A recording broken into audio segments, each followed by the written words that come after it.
All right. Thank you very much. The committee will now come to order. Without objection, the chair is authorized to declare recesses of the committee at any time.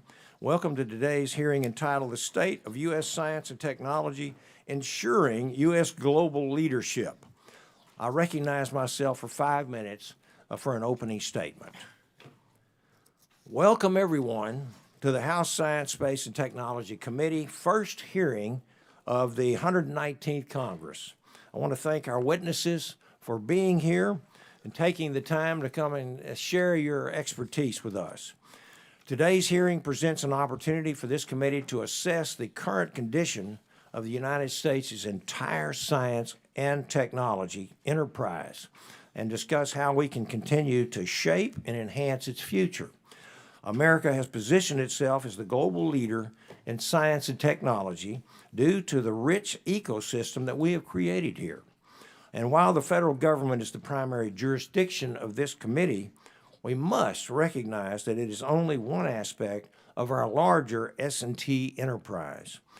The federal government, academia, philanthropic, and private sectors each have a unique and equally important role to play. Over the past 20 years, we have seen a shift in how the U.S. research enterprise operates. The share of research funded by private and philanthropic entities is rising, playing a crucial role in funding exploratory work. According to the most recent National Center for Science and Engineering Statistics data, the United States spent nearly $800 billion on research and development in 2021. Of that, private sector businesses supported over $600 billion. Such investments drive advancements in critical technologies like AI, quantum, and semiconductors, ensuring that we are and remain at the leading edge. However, these investments by industry are not only in applied research and development. The business sector now funds 36% of America's basic research, which is very close to the 40% share that is funded by the federal government. These growing investments by industry suggest that U.S. firms see opportunities to capitalize on their research and development efforts thanks to our free market economy. It is critical that we do not allow the government to hinder this progress. I believe that over the rest of this decade, we're going to see an incredible growth in our science and technology sectors. And the last thing that Congress should be doing is slowing this down. We should always be looking to protect, promote, and support such investments through tax reform, reducing bureaucratic red tape, and safeguarding patents and intellectual property rights. The growing role of industry and private philanthropy in R&D does not mean that the federal government does not have a role to play here. Federally funded research is the foundation on which major technological innovations are built, including smartphones, GPS, and the internet. It is critical for maintaining a healthy baseline over generations by supporting fundamental basic research, infrastructure, and facilities, creating new research disciplines, training generations of scientists and engineers.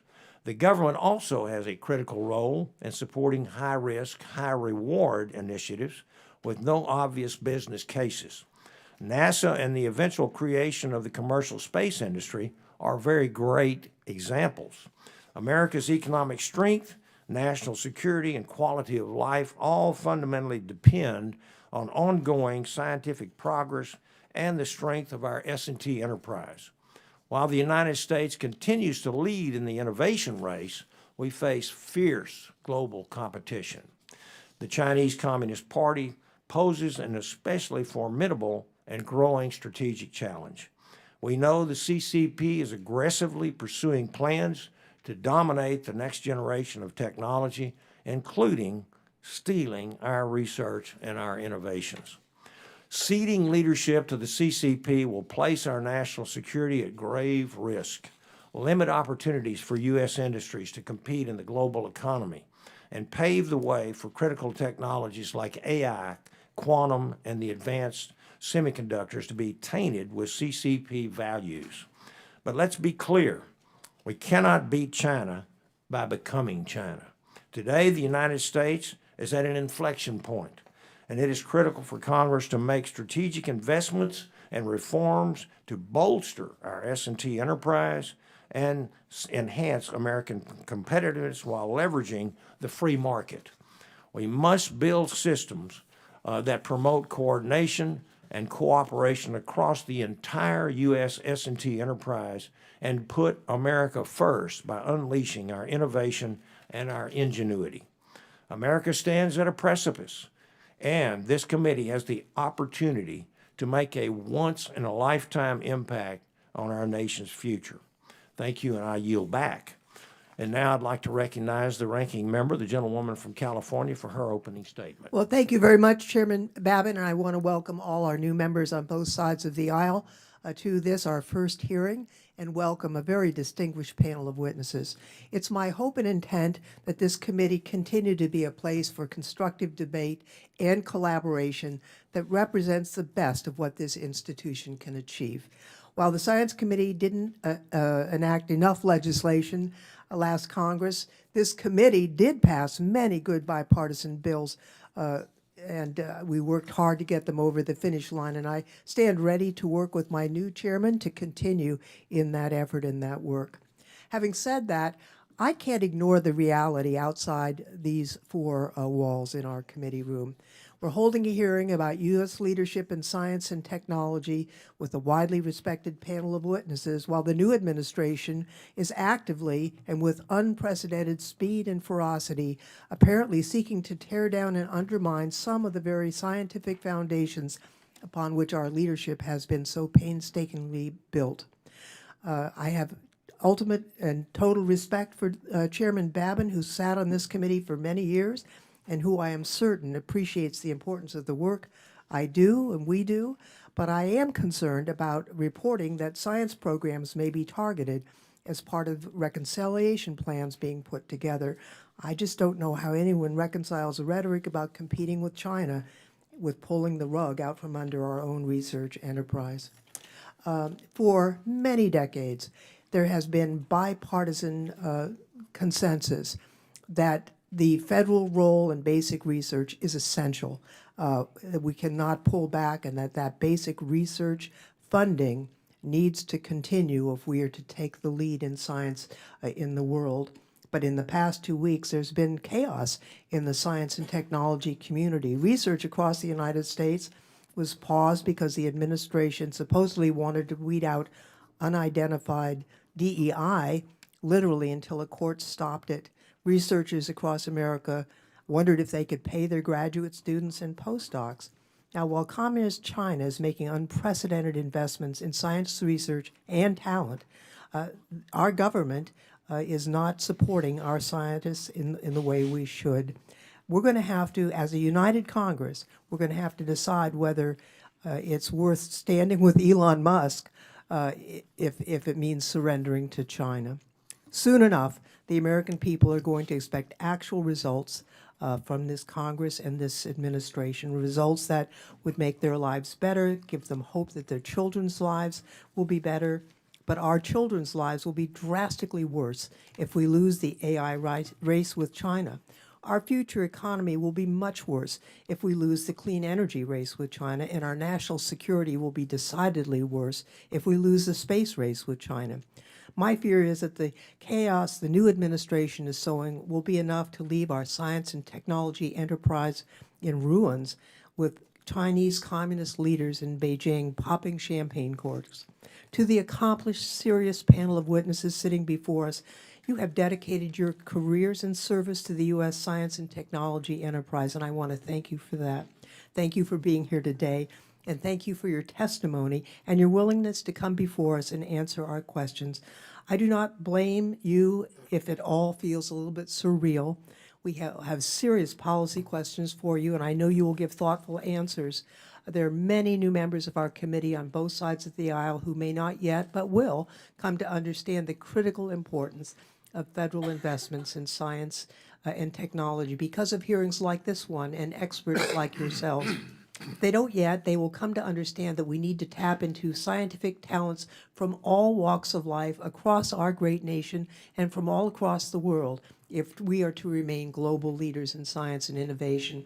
If they don't yet, they will come to understand that our premier federal laboratories at NIST, DOE, and NASA are decades old and crumbling, and we can't possibly expect to lead by cutting these agencies further. For decades, we have proudly called this committee the Committee of the Future, and I hope we continue to live up to that moniker. I stand to be ready as a partner in that endeavor with you, Mr. Chairman, and I yield back. Yes, ma'am. Thank you very much. And now let me introduce our distinguished witnesses. Our first witness today is the Honorable Heather Wilson. Dr. Wilson became the president of the University of Texas at El Paso in my state of Texas in 2019 after serving as the Secretary of the United States Air Force. She previously served as a member of the U.S. House of Representatives from New Mexico from 1998 to 2009. She is also currently a member of the National Science Board and the newly formed Texas Space Commission. Our next witness is the Honorable Walter Copan. Dr. Copan is the Vice President for Research and Technology Transfer at the Colorado School of Mines. He previously served as the Undersecretary of Commerce for Standards and Technology and the 16th Director of the National Institute of Standards and Technology. And next we have Dr. Sudip Parikh. Dr. Parikh is the 19th Chief Executive Officer of the American Association for the Advancement of Science and the executive publisher of the Science family of journals. Immediately prior to joining AAAS, Parikh was Senior Vice President and Managing Director at DIA Global, and prior to DIA, Parikh was a Vice President at Battelle. And our final witness is Mr. Sam Hammond. Mr. Hammond is the Chief Economist at the Foundation for American Innovation. He previously served as the Director of Social Policy for the Niskanen Center and an economist for the Government of Canada. With that, I now recognize Dr. Wilson for 5 minutes to present her testimony. Dr. Wilson? Thank you, Mr. Chairman. With your permission, I'd like to submit my full statement for the record and just summarize some key points. So ordered. First, since the end of World War II, America has dominated in science and engineering, and we no longer are. We no longer are. Western democracies are losing the technology competition. China now leads in 37 of 44 critical technologies. They have surpassed us in talent production, research publications, patents, and technology-intensive manufacturing. We need to meet this challenge. Second, the pace of technological change will continue to accelerate. It's kind of hard to believe that it'll continue to accelerate beyond what it already is, but it will. Artificial intelligence is going to accelerate hypothesis formulation, experimental design, and data analysis. It's hard to believe that it was only 2 years ago that we started playing with ChatGPT. And at first, it was just a game for all of us. But my guess is that everyone in this room has probably used some form of AI tool today and certainly this week, some of us multiple times. So what's to be done in the face of this? Well, developing a national strategy is important, but here's some key elements I think that this committee and this Congress needs to think about. None of our 18 intelligence entities monitor for scientific or technical surprise. We haven't had to. We have been so dominant since the end of the Second World War that we didn't have to worry about surprise and scanning the horizon. That is a critical gap. And every leader in the military and the intelligence community acknowledges it, but none of them have it as their job. That's something that the Congress has to initiate a solution for. Second, basic research is still the pacemaker of technological progress. That's what drives our security, our health, our economy, and federal support for basic and early stage applied research is absolutely vital. Third, One of the things I think federal agencies and the government needs to do is to figure out how to collaborate more closely with the states. The top funder of research in cancer in America is the National Institutes of Health. Number 2 is the state of Texas, that's put $6 billion into cancer research since 2007. And Mr. Chairman, as you mentioned, 2 years ago they created the Texas Space Commission and funded it, supporting research and infrastructure to keep America dominant in space in partnership with federal entities. We're going back to the moon and then to Mars, but it doesn't just have to be the federal government that does it. And fourth, we need to inspire the next generation. We need to plant seeds broadly and reach the missing millions who don't know yet that science and engineering is a heck of a lot of fun. I look forward to answering your questions. Thank you very, very much. And now I'd like to recognize Dr. Copan for 5 minutes to present his testimony. Thank you so much, Chairman Babin, Ranking Member Lofgren, members of the committee, and distinguished participants. It's a privilege to testify on the state of U.S. science and technology, critically important to our nation's global economic competitiveness and our national security. It's my honor to lead research and technology transfer at Colorado School of Mines, a top-tier U.S. research university rated in the top 3 engineering programs in America. I recently served our nation as director of the National Institute of Standards and Technology, and prior with 2 of the U.S. Department of Energy national labs. My leadership experience spans public and private sectors as executive, entrepreneur, and investor. 2 decades ago, the United States was the undisputed global leader in science and technology and in driving innovation for economic value. Today, however, by many internationally recognized measures, U.S. global leadership position in the majority of critical technology areas has been overtaken by China. The U.S. still holds a clear lead in 7 of 64 top technology categories, whereas China is currently leading in all the rest. China now leads in the numbers of patents, highly cited research publications, and respected journals, while also seeking to dominate global technology standards. At the same time, the U.S. has allowed strength of our intellectual property protections to decline.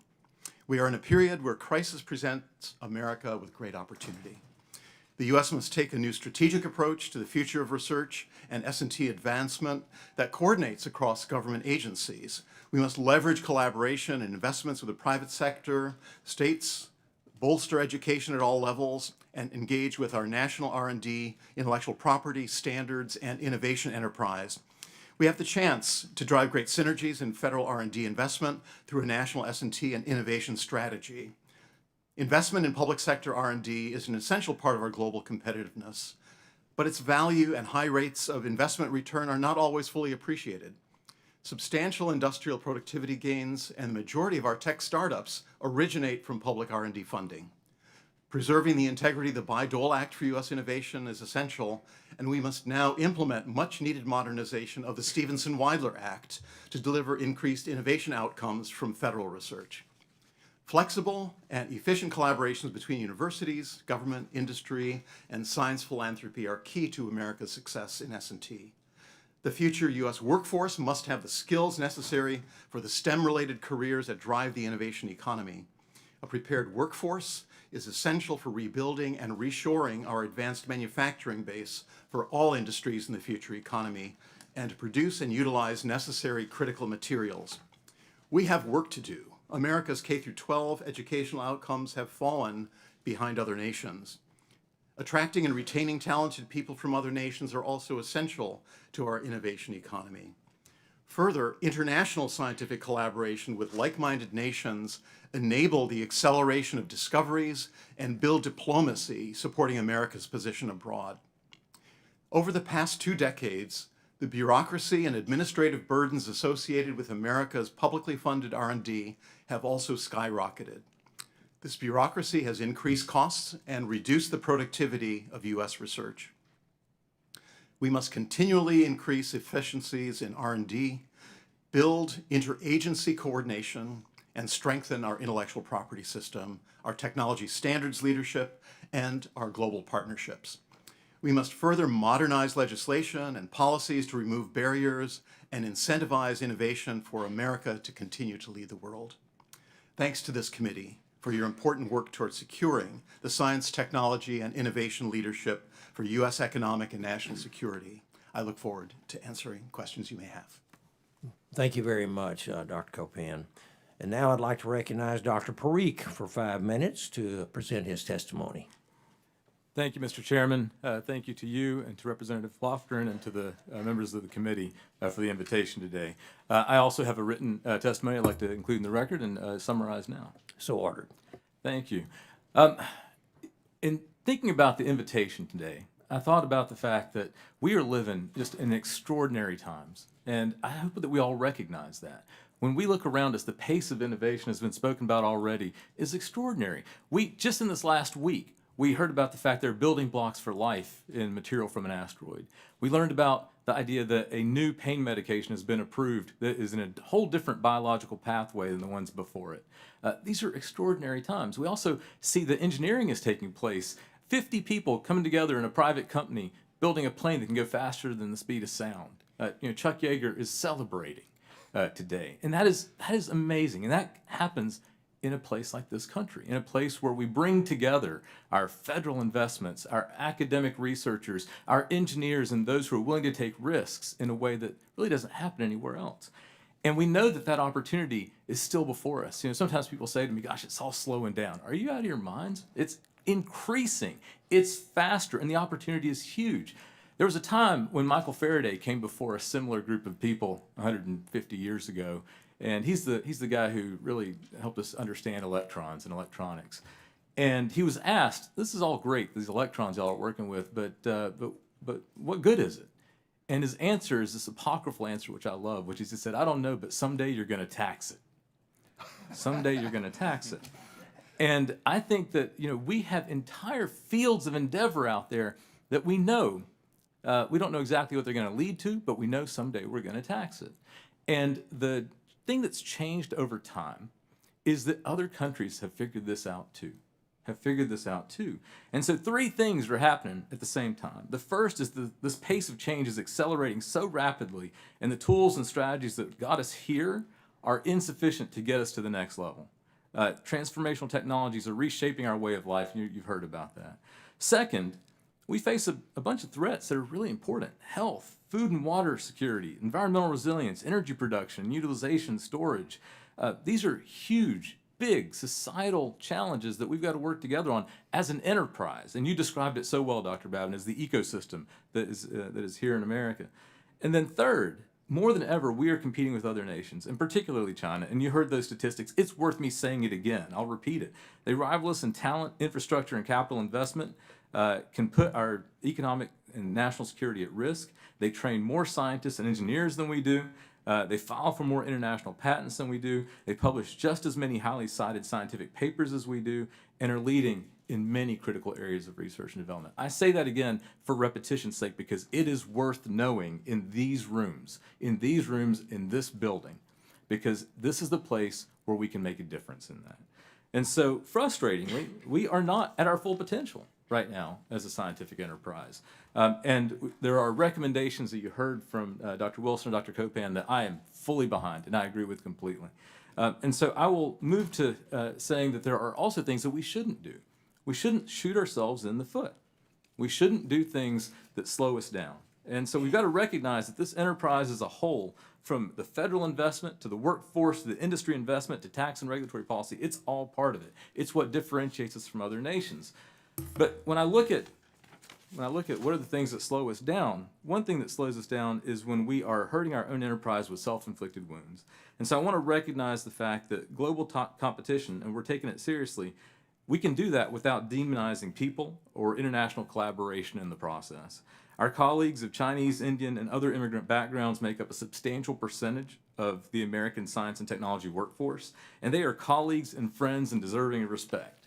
And we've got to ensure that our drive to compete doesn't alter our humanity. It doesn't mean we have to be stupid or irresponsible, but it means we have to preserve our humanity. Now, when we make America less welcoming to scientists who are immigrants or those who've been here for generations, we only hurt our own competitiveness. And so when we close ourselves off to international collaboration, we lose the visibility to advances made around the world, and we slow progress for everybody else, and we also have the danger of being leapfrogged. And then lastly, the announcement of an abrupt spending freeze on science and technology that happened last week, it really broke trust. It broke trust and it hurt the S&T enterprise. It's the kind of action that, even if it's brief, can have a lasting negative impact. Many of the scientists that I talk to, particularly those early in their careers, they live paycheck to paycheck. And I was most saddened to hear that some of those young scientists are the ones that are thinking, should I be doing this? Now, I think that transitions can be challenging, but let's just make sure that we're communicating throughout it, we're saying what the priorities of the country are, and that we're going to continue to invest in the way that I've heard today. So I'll end there, but thank you so much for the support of this committee. Your work on this committee actually is more important now than it's ever been. Thank you. Amen to that. Thank you. We've had some excellent opening statements from our witnesses so far. And then your testimony reminds me of another story I heard when Benjamin Franklin was shown the flight of a hot air balloon. And an accompanying person sitting next to Benjamin Franklin said, "What on earth good could a hot air balloon do for humanity?" And he turned to him in return, and Dr. Franklin said, "What good is a baby?" And little knowing that just about 125 years later we'd be heading to the moon. So anyway, great testimony. Thank you so much. Now I'd like to recognize Mr. Hammond for 5 minutes to present his testimony. Thank you, Chairman Babin, Ranking Member Lofgren, members of the committee, and for the opportunity to testify today. My name is Samuel Hammond. I am the Chief Economist from the Foundation for American Innovation. We're a group of technologists that focus on promoting technology, talent, and ideas that benefit America and promote a more abundant future. I'm here to emphasize remarks I've already been made about the importance of American science and federal science funding to U.S. national security and competitiveness, especially vis-a-vis China. But it's actually for that reason that it should be disturbing to see evidence that science funding and the productivity of our science funding has lost the bang for its buck.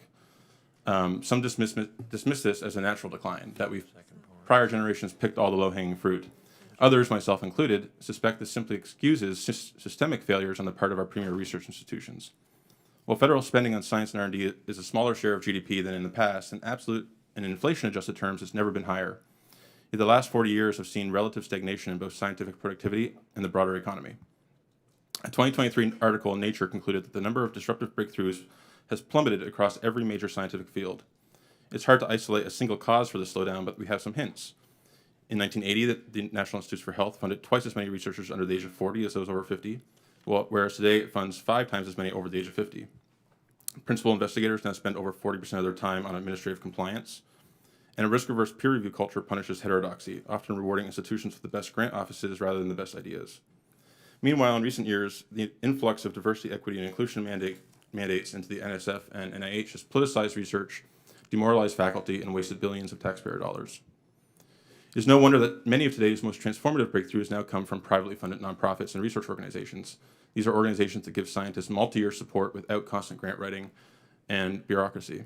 In 2024, for example, the Arc Institute in Palo Alto, just 3 years after its founding, pioneered a revolutionary new technique for programmable RNA and precision gene editing, thanks in part to a model of no strings attached research funding. That experience suggests the federal government could reap large returns by allocating resources away from cumbersome academic bureaucracies and towards similar organizations, where sometimes known as focused research organizations. Zooming out, the broader factor behind our scientific slowdown in progress is that we just overregulate the real economy. Most practical innovation emerges from a learning by doing process, yet entire branches of technology, from nuclear energy to civil supersonic aviation, have been prematurely cut off by de facto regulatory prohibitions. China, meanwhile, achieves scale rapidly, generating feedback loops that accelerate technological improvement, as we've seen in batteries and solar panels and other areas. So dismantling such barriers at home is paramount if we want to revitalize our industrial base and our scientific might. Meanwhile, AI is already revolutionizing the scientific enterprise with the potential for self-driving labs where AI agents control and run experiments in parallel, could speed up scientific discovery at an unprecedented rate. The federal government can support this transition at minimal cost by unlocking large public data sets. For instance, the Department of Energy's trove of material science data to produce large foundation models to train such AIs. But still, life-saving breakthroughs will stall if they hit regulatory roadblocks, such as the FDA's cumbersome clinical trial process. So across the board, I believe that maximizing the full upside from AI and science in general will likely require Congress to radically rethink and reconfigure many of our legacy institutions, not just reform them on the margin. In AI more broadly, America's advantage is in our hardware and what I sometimes call open source diplomacy. The rise of DeepSeek in China shows that there is less of a technical barrier separating us and China than we might have hoped.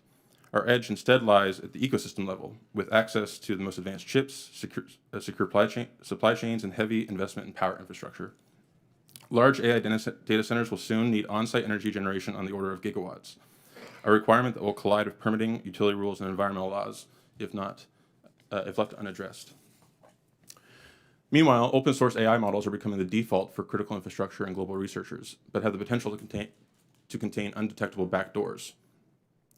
The only surefire way to certify that a model's integrity is to audit its code and training data. That's why we have the U.S. AI Safety Institute. And with the rise of DeepSeek and this new competition from China, I believe it should be retooled to do precisely that, to provide a voluntary seal of approval for developers to know that America's open source models are not just the best, but also secure. In closing, a forward-thinking, less bureaucratic, and rigorously merit-based approach to federal science policy is essential if we want to preserve our technological leadership. By deregulating the real economy and safeguarding our AI hardware, we can build on America's tradition of pushing the scientific frontier and lead the world into a new golden age of growth and discovery. Thank you, and I look forward to your questions. Thank you very much. Now, as we move on to questions, the chair recognizes himself for 5 minutes. I was very pleased about President Trump's recent announcement of Stargate, which promises up to $500 billion in private sector investments for artificial intelligence infrastructure. This announcement represents a significant step in the right direction, unleashing the talent and resources of our private industry right here at home. And so my question would be, and I would really emphasize very briefly, each one of you, your answer. What should the federal government be doing to encourage further investments like these? How can Congress or the administration reduce red tape, strategically prioritizing engagements, and prevent federal funding from crowding out private sector investments? Very briefly, because I have several other questions. Thank you. Dr. Wilson. Mr. Chairman, I don't think that there's any chance that the federal funding will crowd out the level of multi-billion dollars of investment in AI. I do think that there may be, the biggest challenge will be energy. And from a regulatory point of view, there may be some interstate energy grid issues that the Congress may be able to help with. But the most important thing you'll do is drive discovery and develop the talent to be able to use the AI that's coming. Yes, ma'am. Thank you. Dr. Copan. The opportunity before us is to leverage all the resources that we have available as a nation, utilizing private sector, public sector, philanthropic availability of resources, driving the future of our workforce, and being goal-oriented to really accomplish what the nation needs with respect to advancing the frontiers and utilizing the tools that we have available to us while preparing the next generation. Thank you. Dr. Parikh. In addition to the things we just heard, I'd say that it's often hard to create these things separately every time, independently every time. A template for how you do governance when you're going to have federal dollars and state dollars and private dollars and philanthropic dollars is really important, because otherwise we're reinventing it every time in every state. And by the way, every state in the union is trying to think of ways to pull together the industry and the philanthropy. Thank you. Mr. Hammond. So as Stargate illustrates, the private sector is stepping up to the challenge, but if we want to encourage more of this investment, we can use things like our federal lands. The Biden administration in the final months of its administration issued an executive order to that effect, but one of the things that needs to change is to remove the clean energy requirements of that executive order, and I believe that the Trump administration will do that. More aggressively, the Defense Production Act should be considered as a tool to expedite and compress timelines for critical components like high voltage transformers. Thank you. Okay, next question for Dr. Wilson. As you know, there have been discussions about moving the NASA headquarters out of the Washington, D.C. metro area. I'd like to get your perspective, given your experience with making facility and infrastructure decisions for the U.S. Air Force. Can you discuss what criteria should be taken into consideration when selecting a new site for NASA headquarters, and if there are any specific locations you think would be a prime candidate? Thank you, Mr. Chairman. You're right. We did, the Air Force used to set criteria for selection for basing. In thinking about NASA, you know, it's hard not to go back to some of the after actions on Columbia and Challenger about strengthening the mission focus and accountability and tying closely research and operations to higher level decisions. I don't think it all has to be in one place, but I do think there's absolutely a strong argument that says it doesn't all have to be in Washington. What other criteria? Cost of living should be a big one, and that always is in Defense Department basing decisions for your people. Availability of talent, absolutely vital. If you look at those kinds of criteria, it seems to me that there are two locations in America that stand out very clearly. One, obviously, is the Cape and the Florida Space Coast. The other, very clearly, is Houston, Texas, that has the people, the talent, the cost of living. Artemis is heavily supported in Houston to strengthen the mission focus and the accountability to then go back to the moon and beyond to Mars. So I think the final thing that might be a criteria now going forward is state support. And that's something that's very, very clear from the state of Texas as well. Great, good to hear. Okay, well, real quickly, Dr. Wilson, again, in an interview with the El Paso Times in August of last year, you stated that UTEP had never had an Office of Diversity, Equity, and Inclusion. However, your university produces an overwhelming number of STEM graduates compared with other R1 Hispanic serving institutions with DEI offices. Could you explain how UTEP's approach differs from other institutions and why your policy has been so effective? Yes, sir. UTEP never created a DEI office, but we have the results people who advocate for DEI say they want. There's a better way, and the University of Texas at El Paso has been doing it for over 30 years. We started out with recognizing that talent is widely distributed, but opportunity is not. And using the support of the University of Texas Regents as well as Title V and the Higher Education Act, systematically studying ourselves and our students to identify those things that will help individual students to succeed, and then doing those things. We meet each student where they are, and we help them to become a better version of themselves. And that means looking not just at academic, but also social, financial, cultural matters. Our university is 96% Hispanic. We are 66% Pell Grant eligible, 96% minority, 84% Hispanic. We have one of the lowest debt loads of any university in America, even though 29% of my students come from families making less than $20,000 a year. If you give students access to an excellent higher education and show them where the doors are, you can inspire them to achieve at very, very high levels. And that's why UTEP is something of a unicorn. But I have to say, I think if more universities were like UTEP, higher education would have a better reputation in America. Thank you so very much for that. And I'm out of time, so I apologize, and I now recognize Ranking Member Lofgren. Well, thank you very much, Mr. Chairman, and thanks to each of the witnesses for your thoughtful statements and sharing your perspective. You know, I think you're right, Mr. Chairman, that it's an ecosystem here that we need to recognize and support all elements of. You know, for myself, I think about the three of the main science enterprises that I think work together is quantum, fusion, and AI. If we succeed on fusion, it'll deal with the energy issues posed by AI, but the last grant out of the Department of Energy on fusion was using AI. And obviously, quantum, if we make great strides there, will have a huge impact. So the three are important, and they're interrelated, and they are key to our future.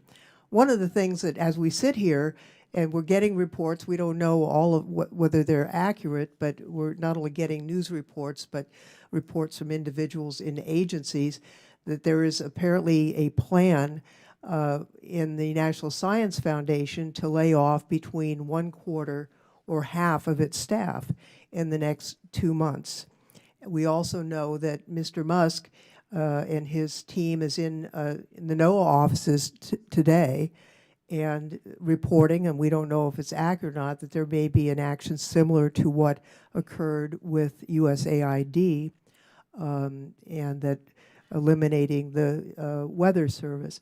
I'm wondering from each of you whether, if these reports prove to be accurate, what impact would that have on our success as a science leading country?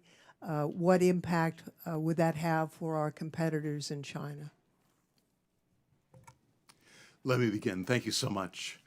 The delays and the uncertainty created for the scientific enterprise in the United States will certainly cause harm.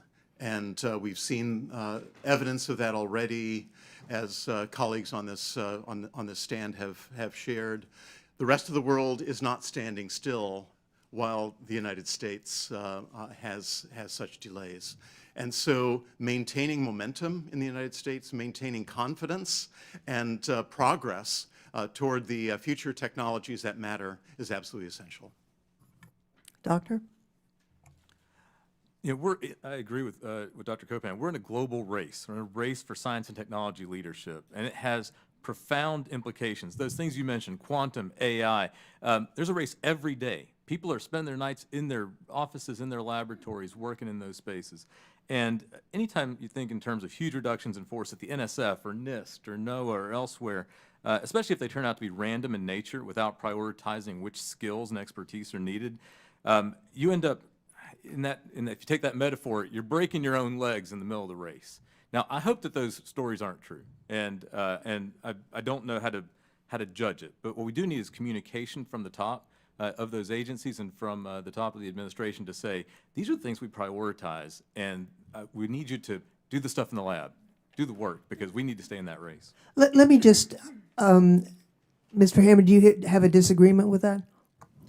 Yeah, yes, absolutely. So as I talked about in my opening statement, scientific productivity has declined quite dramatically, and I think our scientific institutions are in need of a deeper disruption. On the DEI case specifically, President Trump has issued an executive order repealing and making illegal those DEI grants. And between 2020 and 2024, NSF and NIH funding going to DEI initiatives increased from less than 1% to over 27%. This is not science. If I may, I was just thinking about, we really don't have the kind of arguments, Mr. Hammond, that I think in this committee that you address. Because I think about, and it was our committee's lead, the very light touch of regulations on fusion that we are very important, that we don't have a fission regime for fusion development. And it was our committee that led on that. We had a unanimous vote on next generation nuclear.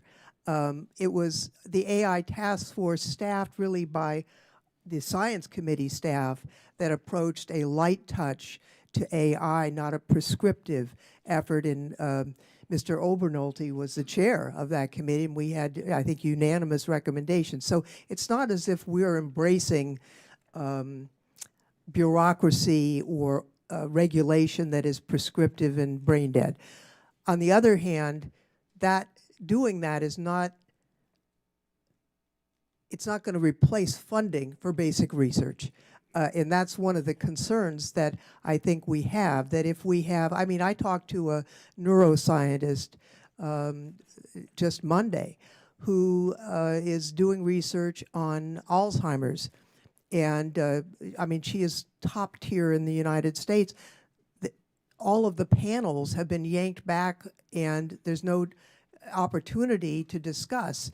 Hopefully that will stop soon, but it's already had an impact on basic research. And I think certainly when the scientists weren't paid last week, that had a huge impact on young scientists who are already working at a, elementary school teachers are earning more than, the postdocs in some cases. So causing them to question their career choices.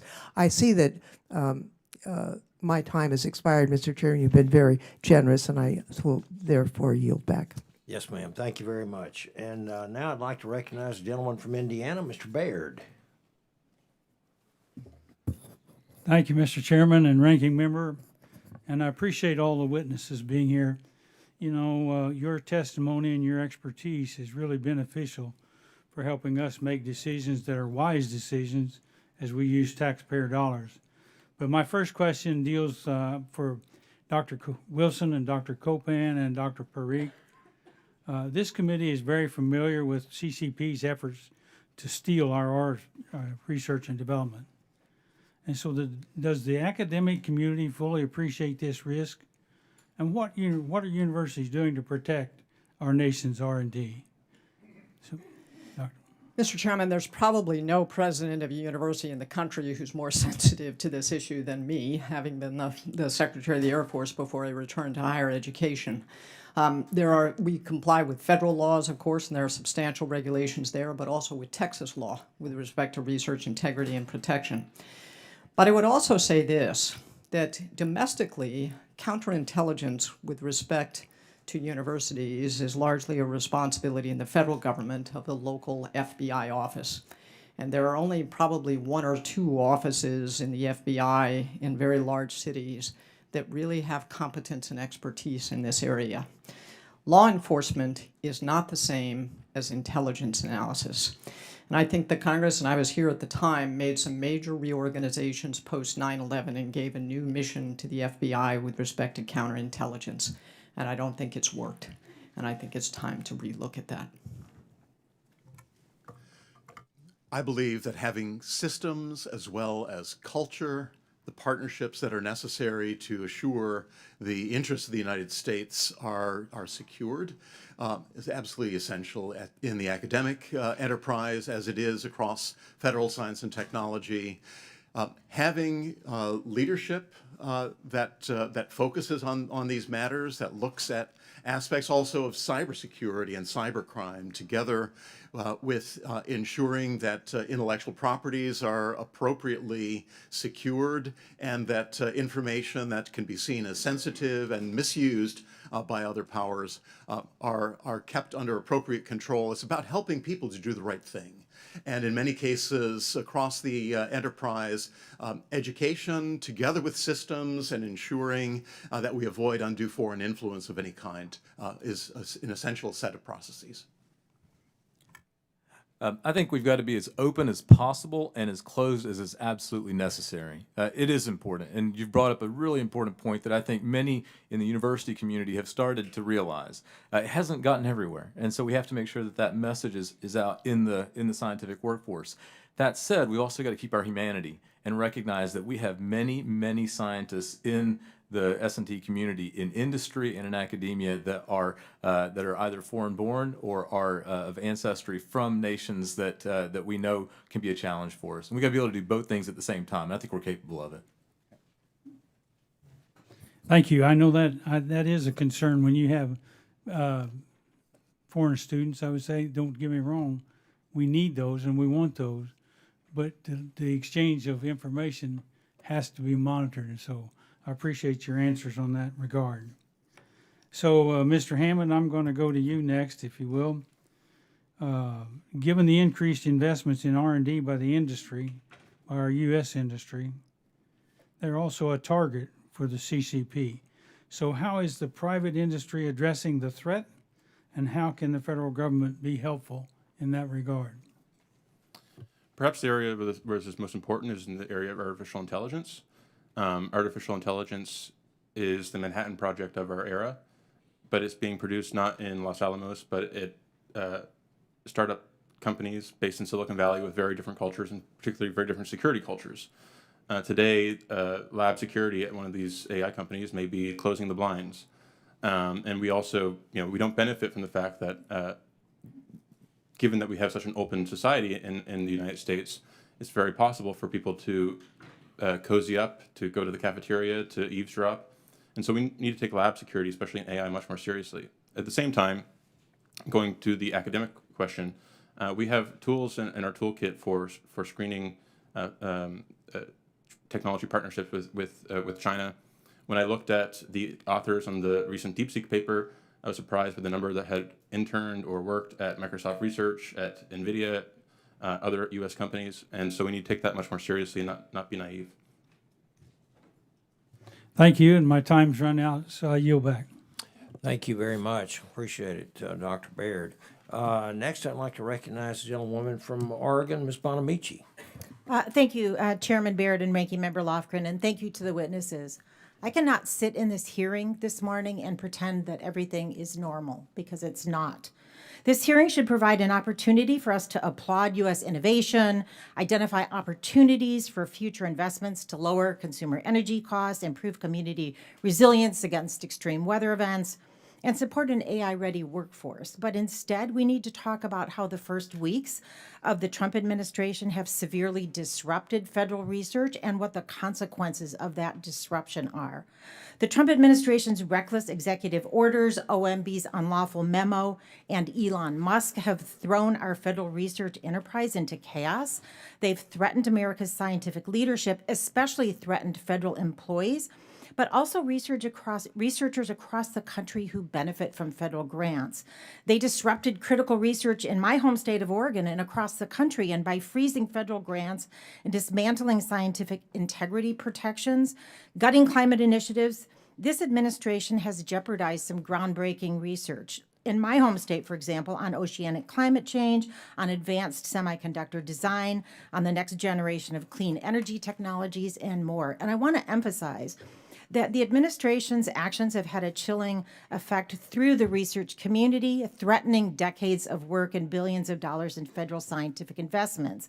At a time when countries like China are surging ahead in AI, in semiconductors and climate science, why is this administration sabotaging our own scientists?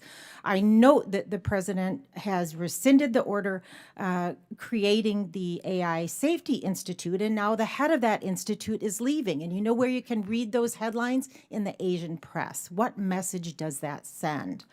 In 1988, that was the year my now 36-year-old son was born, a NASA scientist testified in Congress about the importance of addressing climate change. It's pathetic and it's dangerous that this administration has its head in the sand, or maybe more accurately, its fingers in the oil wells. It's a great disservice to our country and to the planet. And I want to ask each of the witnesses, does freezing NSF research funds strengthen global leadership in science? Dr. Wilson. Thank you, Mr. Chairman. Let me just say a couple of things. First, This is just a yes or no question. Does freezing NSF research funds strengthen U.S. global leadership in science? I'm not sure I can answer that with it. The NSF lifted that freeze for us at least a couple of days ago, so they're reviewing their I understand. portfolio. I just have to reclaim But my if- time because I have some more sure, questions. okay. Dr. Copan, does freezing NSF research funds strengthen U.S. global leadership in science? No, it does not. And having a delay in our scientific progress certainly enables others to take advantage. Absolutely. Dr. Parikh, yes or no question. Does freezing NSF research funds strengthen U.S. global leadership in science? No, it does not. And uncertainty in any form is a challenge. Correct. Mr. Hammond, does freezing NSF research funds strengthen U.S. global leadership in science? I think that's a leading question. Someone earlier said, Just a yes or no answer, please. it was earlier said that freezing this reduced trust in science, but I think the lack of trust goes both ways, and a temporary freeze I'm going to is fully reclaim my appropriate. time. Dr. Parikh, will eliminating diversity initiatives that expand the scientific workforce help our ability to compete globally? We've got to pull talent from all over this country in the way that Dr. Wilson described. And I appreciated that description. And I think that makes so much sense. The opportunity, we have to make sure we have the opportunity to go as far as people's God-given talent and drive can take them, and that means finding them where they are. And we need programs that do that. I appreciate that. And also, Dr. Parikh, will rescinding executive orders on climate research bolster America's role in combating climate change?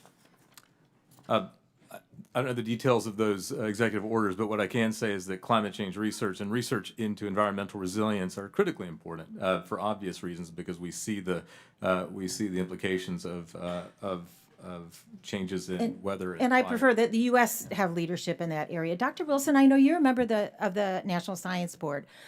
So how much congressionally authorized and appropriated research funding has been affected by the administration's efforts? And if not resolved soon, how much federal research funding could be lost by this pause? Well, none has been affected so far. There's a National Science Board meeting next week, and I expect that we will get an update at that time. Thank you. And I do hope, Dr. Wilson, that if researchers have to resubmit applications for some reason, that they get the technical assistance that they need.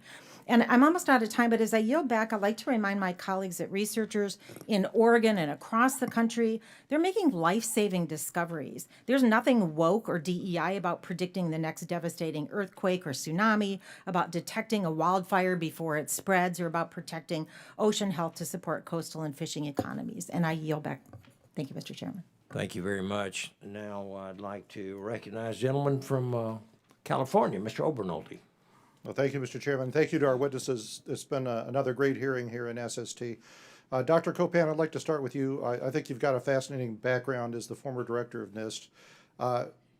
We heard Mr. Hammond in his testimony talk about the need for the AI Safety Institute in protecting this proliferation of potentially dangerous open source models and the introduction of intentional flaws into those models. Can you talk about this body made an effort last year to codify the Safety Institute. That was a bill that I sponsored, the House companion. We're going to try again this year. Can you talk about why that's so important?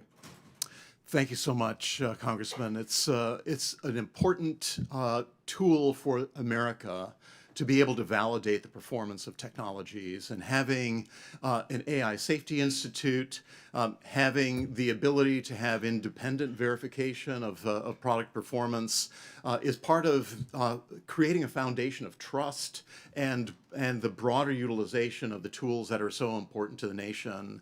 And I think that's one of the important resources that an institute like NIST provides to America, is to provide scientifically sound, measurement science validated approaches that enable industry, that support intelligent creation of consensus standards for the industry. Right. I couldn't agree more. And I mean, as you know, I was proud to lead the AI task force in the last Congress. And one of the things that we one of the key findings that we identified in our report is the benefits of embracing a sectoral model of regulation in the United States, which is very different than what's being done in other parts of the world.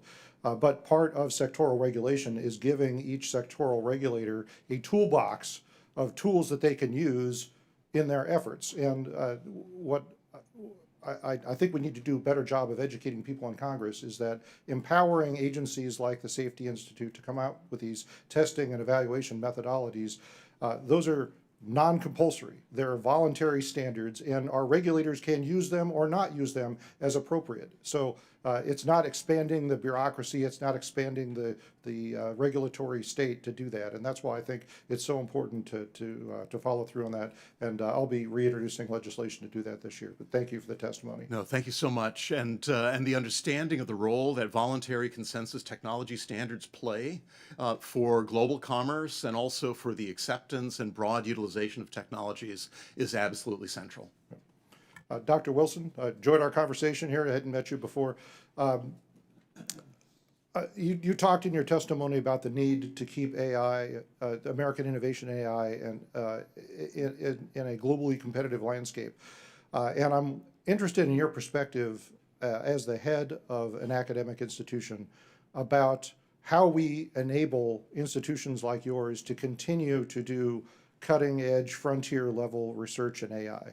Because I have a fear that we are moving more towards a model where cutting-edge AI innovation is done in private companies and not in academic settings. And when you do that, you lose all of the advantages of doing research in academia. You lose transparency and publication and peer review.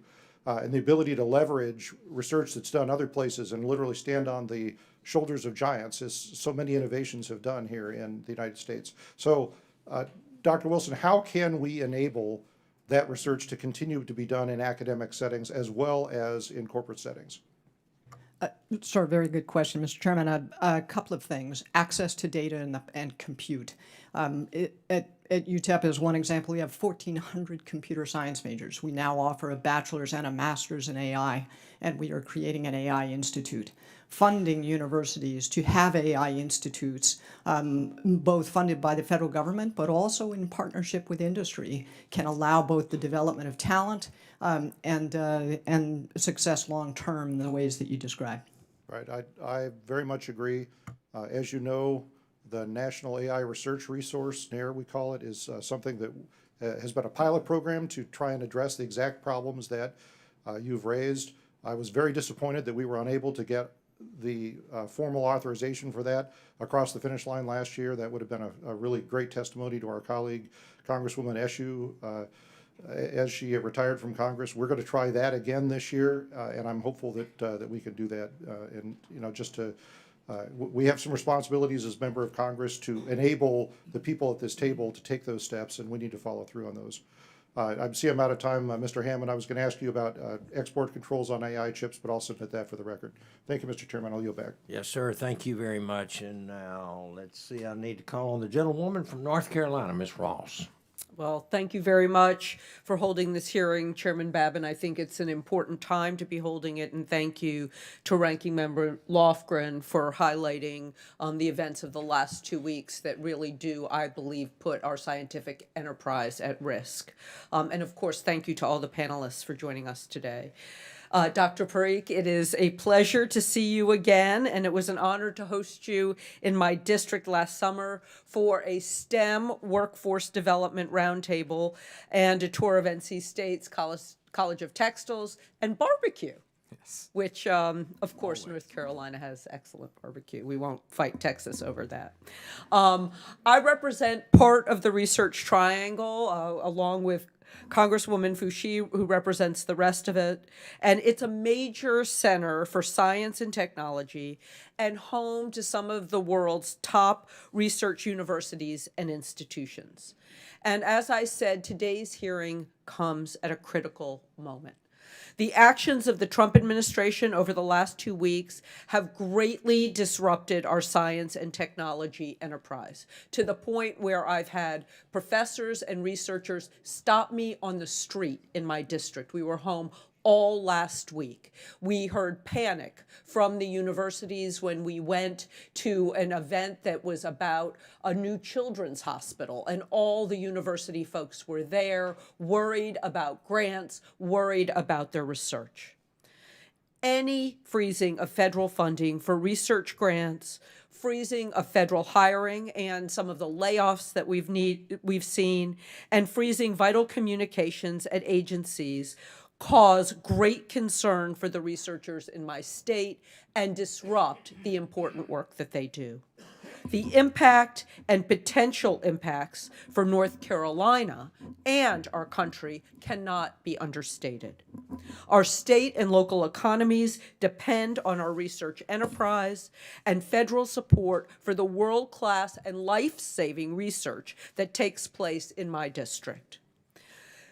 The researchers and outstanding workers, students, and others who conduct this life-saving and life-changing research help keep the U.S. as a global leader in science and technology. And as we have heard from Dr. Wilson, we are losing ground. Investment in American public and private collaboration to advance the American innovation enterprise is a top priority of mine. And I'm very interested in how we can move that forward in a very, very divided Congress. I'm going to move on to an issue that hasn't been raised yet because, of course, I'm interested in how we fund NSF, how we're funding NIH, how we're going to fund DOE, and we're going to take those things up. But one of the other things I'm concerned about with budgets coming up and the cuts that we're looking at is how we will take care of our labs and our crumbling infrastructure. I represent 2 HBCUs. If you go into the labs that they have, where there are students who are so eager to contribute to the scientific enterprise, they simply cannot afford the infrastructure to be able to give these bright young people the opportunities that they need. And so why don't we start with Dr. Parikh, because he came in to North Carolina and talked to some of our folks who are working on this pipeline, and then I'll open it up to the others. Yeah, thank you for the question. And being from North Carolina, vinegar barbecue is my preference. When I think about how we can ensure that we have the infrastructure, I first of all have to compare it to my trip to China last year, where I saw investments in laboratories at universities that are first rate and they are deep. They're deep, right? It's not just one laboratory that has the latest mass spec or the latest piece of equipment, but rather throughout large universities and first and second tier universities. And we haven't made that investment in too long. And so we have to make sure that as we go through what the budgeting exercise I know Congress has to do, that we have to prioritize. And science, if we are going to have the benefits of the accrual of the things that come from science, we have to make those investments. Yes, Dr. Copan, I see you're nodding your head. Indeed, the investment in the United States science and technology enterprise and our facilities for leading edge research are an absolute priority for the nation. And we've seen the crumbling of some of our key infrastructure and in areas that are so important for U.S. global leadership that we are out of capacity. And in many cases, U.S. scientists are going abroad to actually carry out the research that ultimately should be carried out at leading edge facilities in this nation. Thank you. I see my time's expired and I yield back. Thank you very much. And now I'd like to recognize the gentleman from Florida, Mr. Franklin. Thank you, Mr. Chairman, and thank you to all of our witnesses for being with us today. I have a number of questions for all of you, but limited time, so I would like to dial in initially on a couple for Dr. Copan, if you would, please. Last year, I and a number of members of the committee here served on the AI task force. We produced our report at the end of the year. Over the course of 8 months or so, we had stakeholders from all sorts of different constituencies give us their ideas and inputs on how we should chart a course forward. And almost every single one of those, NIST came up. Everyone cited the need for NIST to be more heavily involved. And in one of your previous hats as a director of NIST, I know you have a deep understanding of the agency's role in establishing those standards. In your opinion, what specific resources, authorities, or policy directives does NIST require from Congress to effectively fulfill this role and ensure continued U.S. leadership in AI? Thank you so much, Congressman. It's a real pleasure, and thank you for your service in that regard, looking to the future of artificial intelligence for our nation. The role that NIST plays is absolutely central. There are certainly new authorities and flexibilities that the agency can benefit from. Those include some of the upgrades that have been recommended through the changes in the Stevenson-Weidler Act to create greater opportunities for public-private partnership, greater opportunity for industry engagement, and more flexible collaboration approaches. In particular, as we look at the public-private partnerships necessary for U.S. standards leadership, in particular in artificial intelligence. I believe also that having the sustained investment by the nation in our leadership capacity for artificial intelligence, bringing together the capabilities of NIST and being able to double down as a country to ensure that we can retain the leadership position in these key areas that we currently enjoy, but we know that the competition is not standing still. Very good. All right, so now switching gears to your current hat at Colorado School of Mines. I know you've got extensive expertise in mineral and in energy extraction. We all know we see our dependence, our over-dependence on China for a number of critical minerals, for metals and things like that. Some of the ideas of things are being slapped around there on potential tariffs on goods coming into the country that we get from China. We know there are a lot of these things we've got to have. We need to figure out how to do these things safely, successfully, economically, and obviously we've got to protect the environment in the course of that. China clearly doesn't have the same concern for human rights, for protection of the environment, or any of those things. So they're willing to overlook a lot of those environmental impacts. Are there emerging technologies or best practices that we could use that might more environmentally be responsible for mining domestically? Even some of these things, we mine them domestically and then we ship them offshore to refine and then bring them back into the country. It seems hypocritical to me. We're concerned about the environment as long as it happens somewhere else, we don't care. But I'd love to get your thoughts on that. Thank you so much for that question. The United States is so dependent on China for materials essential to our economy, including these types of devices that we rely upon for day-to-day communications, for advanced compute. The future of quantum computing and networking are also dependent on these critical materials to be provided. The U.S. has historically underinvested in innovation in the mining and extractive industries that relate to these types of materials.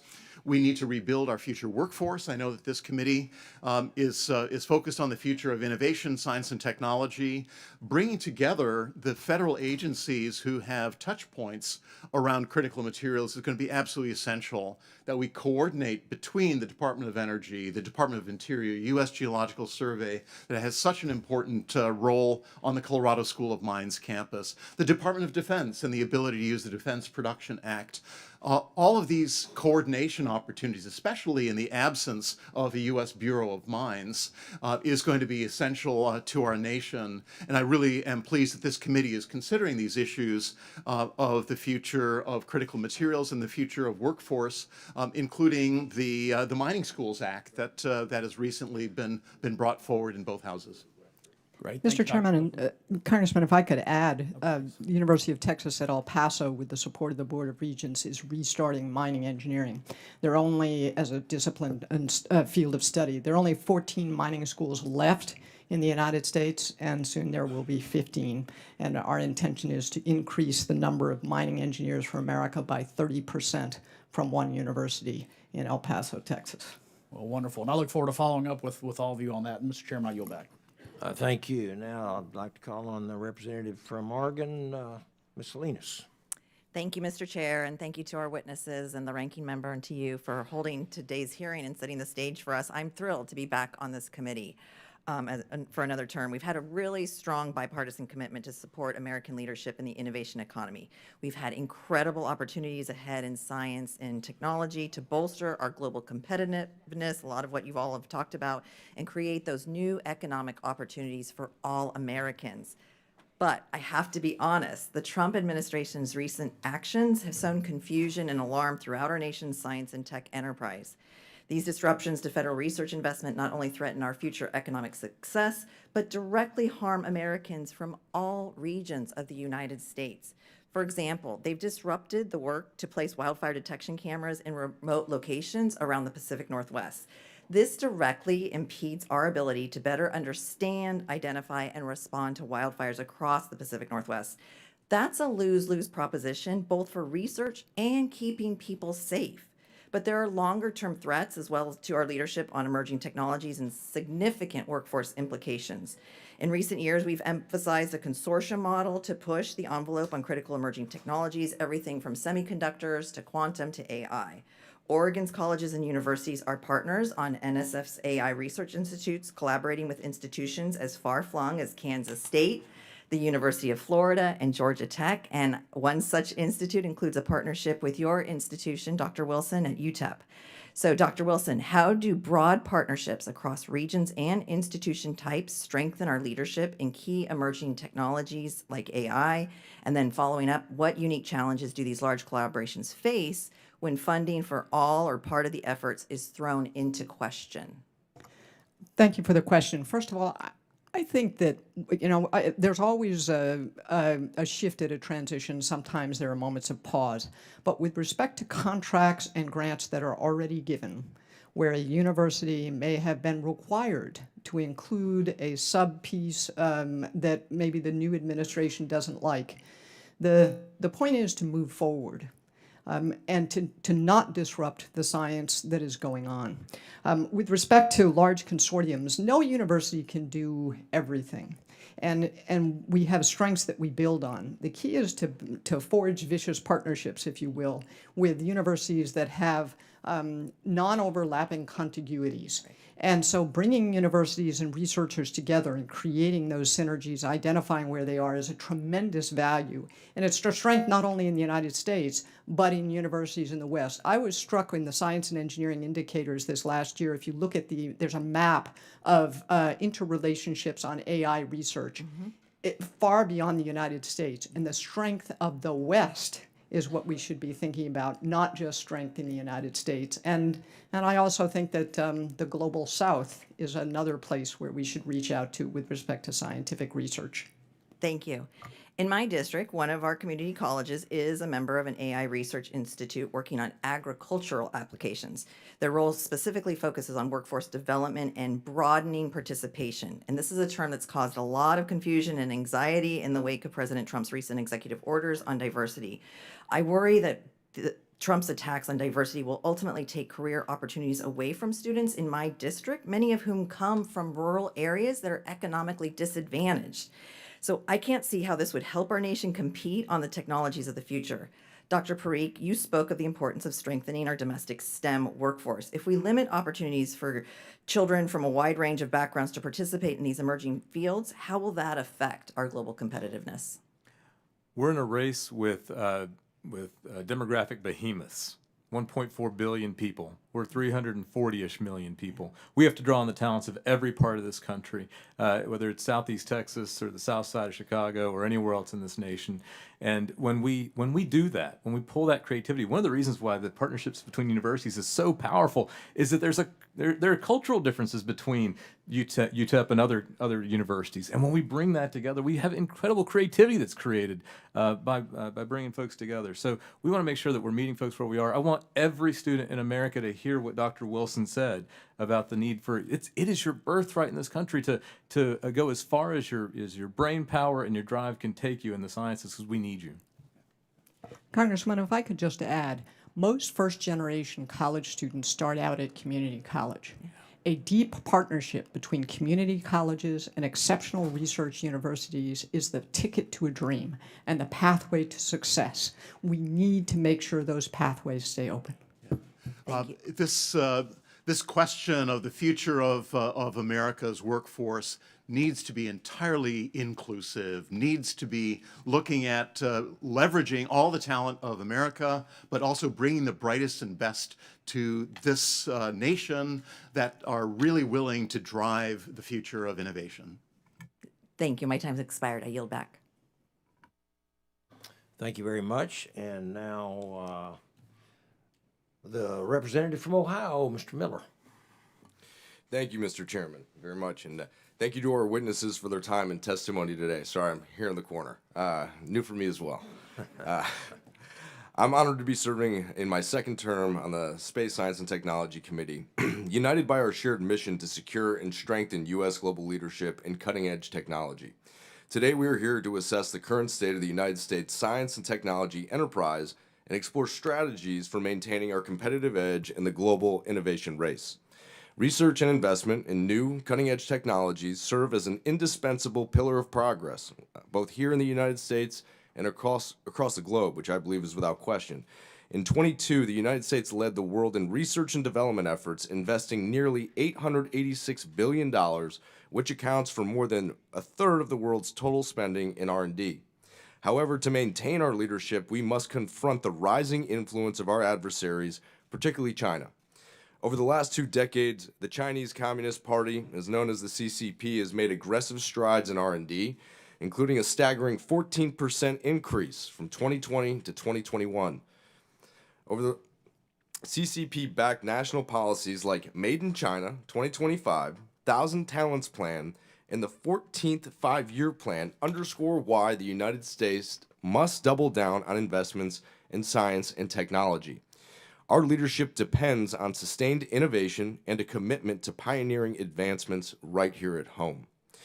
Dr. Copan, in your stated remarks, you mentioned that the United States remains a leader in 7 of the 64 technology categories, while China leads in the other 57. What are these key technology sectors, and in your view, how can Congress and the administration work together to close this gap? Thank you so much, Congressman, and thank you for your service on this committee. The U.S. is leading in areas that relate to quantum technologies, quantum compute, atomic clocks, and so precision timing technologies. In the life sciences and the biotech areas for vaccines, for genetic engineering, in nuclear medicine and related fields. In space technologies, including small satellites, and also in fields of artificial intelligence, including natural language processing. China's lead is in areas that are also essential to the global economy. There we're looking at prowess in advanced manufacturing and in robotics. They have dramatically expanded their capabilities in areas that relate to the critical materials question that we discussed earlier. So for the United States now to look strategically at how do we double down on our strengths and build on those, maintain a position of leadership. But also let's look at those fields that are important to the U.S. economy. The needs for America's workforce to be fully brought into play, and then to participate in the innovation economy through advanced manufacturing and through important new initiatives such as the initiative at NIST that brings together industry and digital twin technologies to look at the future of the semiconductor industry. Thank you for that answer. Nothing would make me happier than seeing parity across the board with technology and innovation, and also workforce development, which we are down in across the board within this country. So nothing would make me happier, and I believe everyone within this country, for stability purposes, to have parity across the board. So thank you. This question is for any of the witnesses. It is my view that public-private partnerships are essential to facilitating groundbreaking discoveries in science and technology, as we have already seen. Several private sector companies work well with the government. In what ways can Congress address any potential roadblocks that we may face to better facilitate additional discoveries in science and technology while working with some of these public and private partnerships? Let me begin. I think that truly these are essential. There are new models that are necessary, and I think having repeatable approaches for public-private partnership with flexible tools and contracting vehicles is going to be also essential. I'm really proud in Colorado that we have a quantum hub that is looking at leveraging the largest quantum economy in the United States and looking to take that leadership position forward. So bringing together the academic leadership, bringing together the private sector and leveraging one another's talents as well as funding to actually accelerate this process is going to be essential. Thank you. I am out of time. Thank you all for your testimony today. Thank you, Chairman. I yield back. Thank you. And now next, Representative Fushi of North Carolina. Thank you, Mr. Chairman. The ranking member for holding this committee hearing today. And thank you also to our witnesses for your testimonies and for appearing before us now this afternoon. So last fall, Republicans from the Senate Commerce, Science, and Transportation Committee released a staff report asserting that the NSF allocates approximately 1/4 of its recent annual budget to so-called left-wing ideological crusades.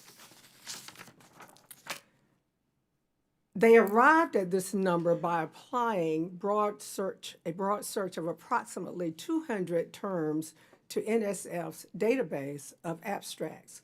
So let me share some of those words with you. Disability, women, underrepresented, diversity, bias, minority, barrier, systemic, Hispanic. This is a complete ignorance of science. Of course, words like bias and systemic can show up across disciplines that have nothing to do with diversity, equity, and inclusion. In my opinion, this is a demonization of all research, be it social and behavioral sciences or biology and medicine, that has anything to do with people who aren't white, able-bodied men. It appears that the goal here is to turn back the clock, back to the 1950s, including putting Americans with disabilities in institutions to languish. Let's not forget that many STEM fields are still only about 20% women, and even lower percentage of minorities, making this whole attack on diversity, equity, and inclusion an attack on our ability to have the STEM workforce we need to compete globally. It's bad enough that Congress is wasting taxpayer money with this Stalinistic report. Now we understand that NSF leadership, whether on their own or at the direction of someone in the White House, has instructed its own staff to search its entire database of 40,000 awards using the exact same words from this report's list in order to weed out diversity, equity, and inclusion. I had great respect for NSF leadership.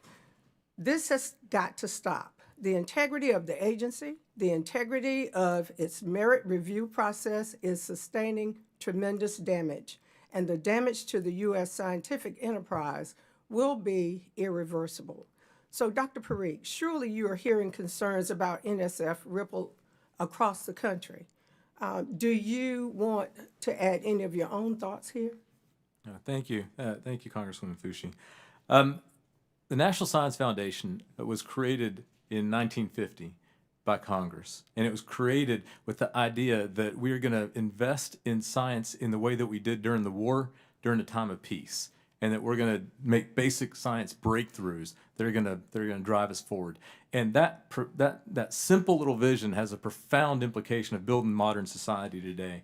And when I look at the description of the National Science Foundation in that report that you referenced, it doesn't jive with reality for me. Those numbers are not correct in terms of those investments.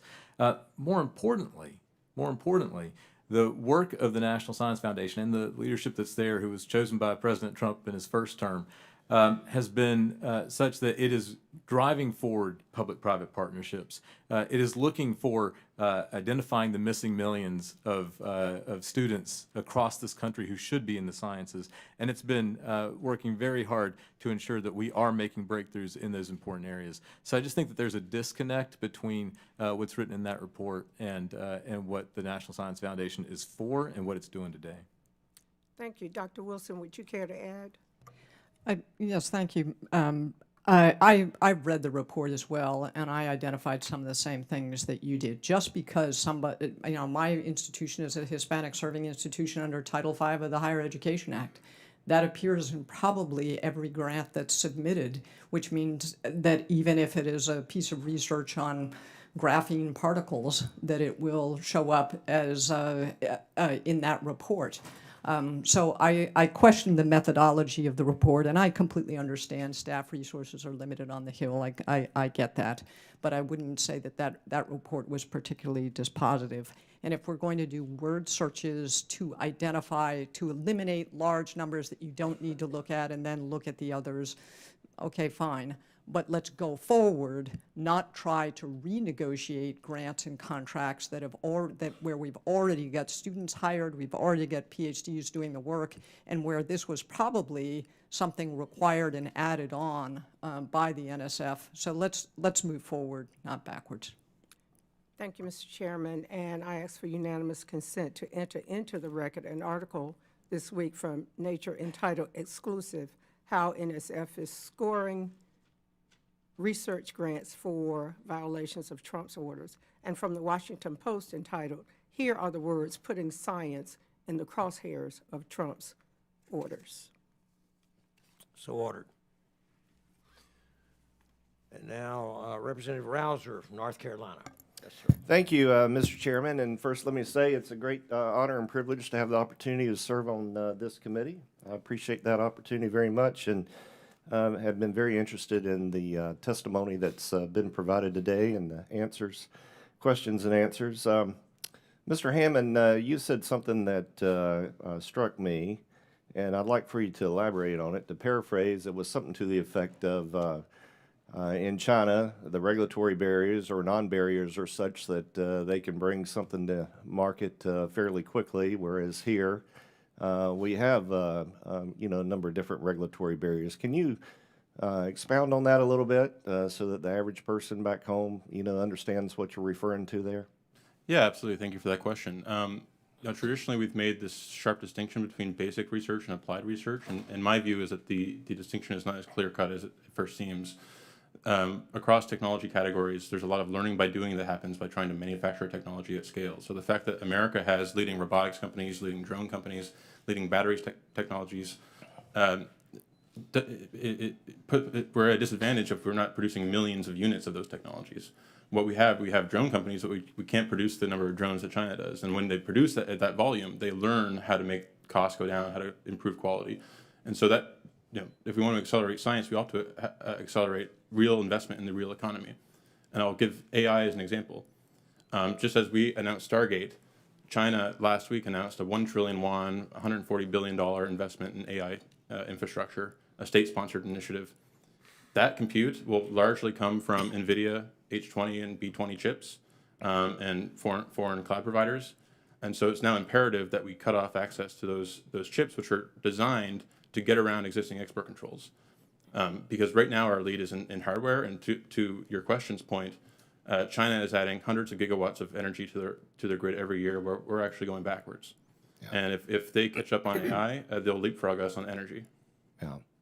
Well, you know, in China, if they want to build a canal, they just go and build a canal. They're not worried about, you know, all the issues that we're concerned about here in this country. And certainly that gives them a competitive advantage in that area. We have to find ways to overcome.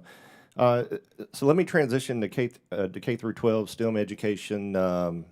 Yeah, I grew up in North Carolina, incredible UNC system, community college system.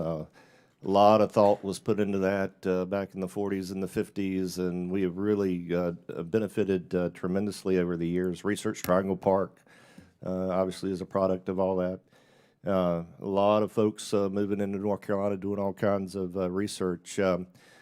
But STEM, what is the real problem there? Why do we not have the advancements there? Why do we not have the numbers that we need there? Is that a K through 12 curriculum issue? What's different today versus 30 years ago or 40 years ago?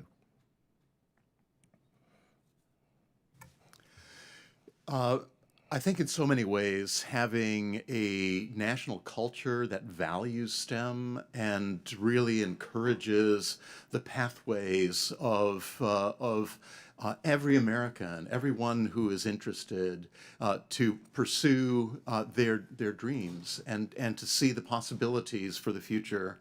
We spoke a little bit earlier on about the role that the community college system has together with higher education. But if that pathway is not really valued, and if that is not reinforced within the K through 12 system, then America's future workforce remains uninspired. And so I think having that combination of pathways for all, the inspiration, the leadership opportunity, the financial opportunities as well, for people to first of all have a dream and then be able to go for it is going to be essential. Yeah. Yes. Go ahead. I think there may be something different as well, and the world has changed. You know, you mentioned the year 1940, so it would have been just on the cusp of Europe was in flames, and we hadn't reached. The United States was not yet in the war, and my grandfather flew in the First World War with a high school degree, and airplanes were pretty rickety craft. And his technological advancement was to synchronize the machine gun with the propeller arc. My father enlisted right after the Second World War, and he was a mechanic on the hottest jet at the time, the F-84 Thunderjet. When I started at the United States Air Force Academy, man had already walked on the moon. My grandfather was born before the Wright brothers and lived to see a man walk on the moon. It's not just It's that the world has changed. 24% of the jobs in America today require some kind of STEM talent. That wasn't the case in 1903 or 1940. Yeah.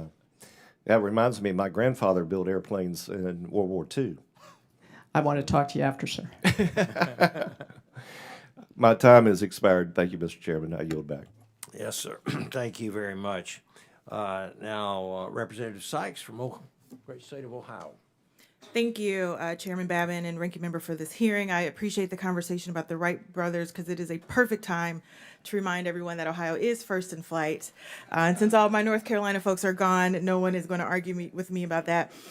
To our witnesses, thank you so much for being here today. It's great to be on this committee and engaging in such dynamic conversations and really important conversations. Is why I chose to come back here and looking forward to being the ranking member on the investigations and oversight as we are making sure that we're spending the money from the CHIPS and Science Act appropriately. And it is especially important for me as I have a tech hub in my community. Ohio's 13th Congressional District was the recipient of the Akron Sustainable Polymers Tech Hub to receive $51 million to put together new sustainable polymers. If folks don't know what polymers are, think everything that you touch or plastics. But most recently, the EDA, the Economic Development Administration, awarded $3 million federal grants for their Good Jobs Challenge with the Greater Akron Chamber. And thinking about states and communities like mine, districts who have working class families who have literally built our country from the bottom up, and for whom our investment in the next generation of research and innovation will help create pathways to new, innovative, good-paying, and often union jobs. I'm deeply concerned about the millions of dollars that are on the line that are now frozen or in flux and chaos of what is going to happen. And the efforts from the Trump administration to halt the distribution of federal grant funding could and has already had devastating impact on huge investments coming into Northeast Ohio. Last week, with the announcement of the freeze, it wreaked havoc all across the country. Ohio's 13th district was no different. I received a very frenzied call from the Greater Akron Chamber asking about their $51 million and whether or not we'll be able to rebuild sustainable polymers in our community.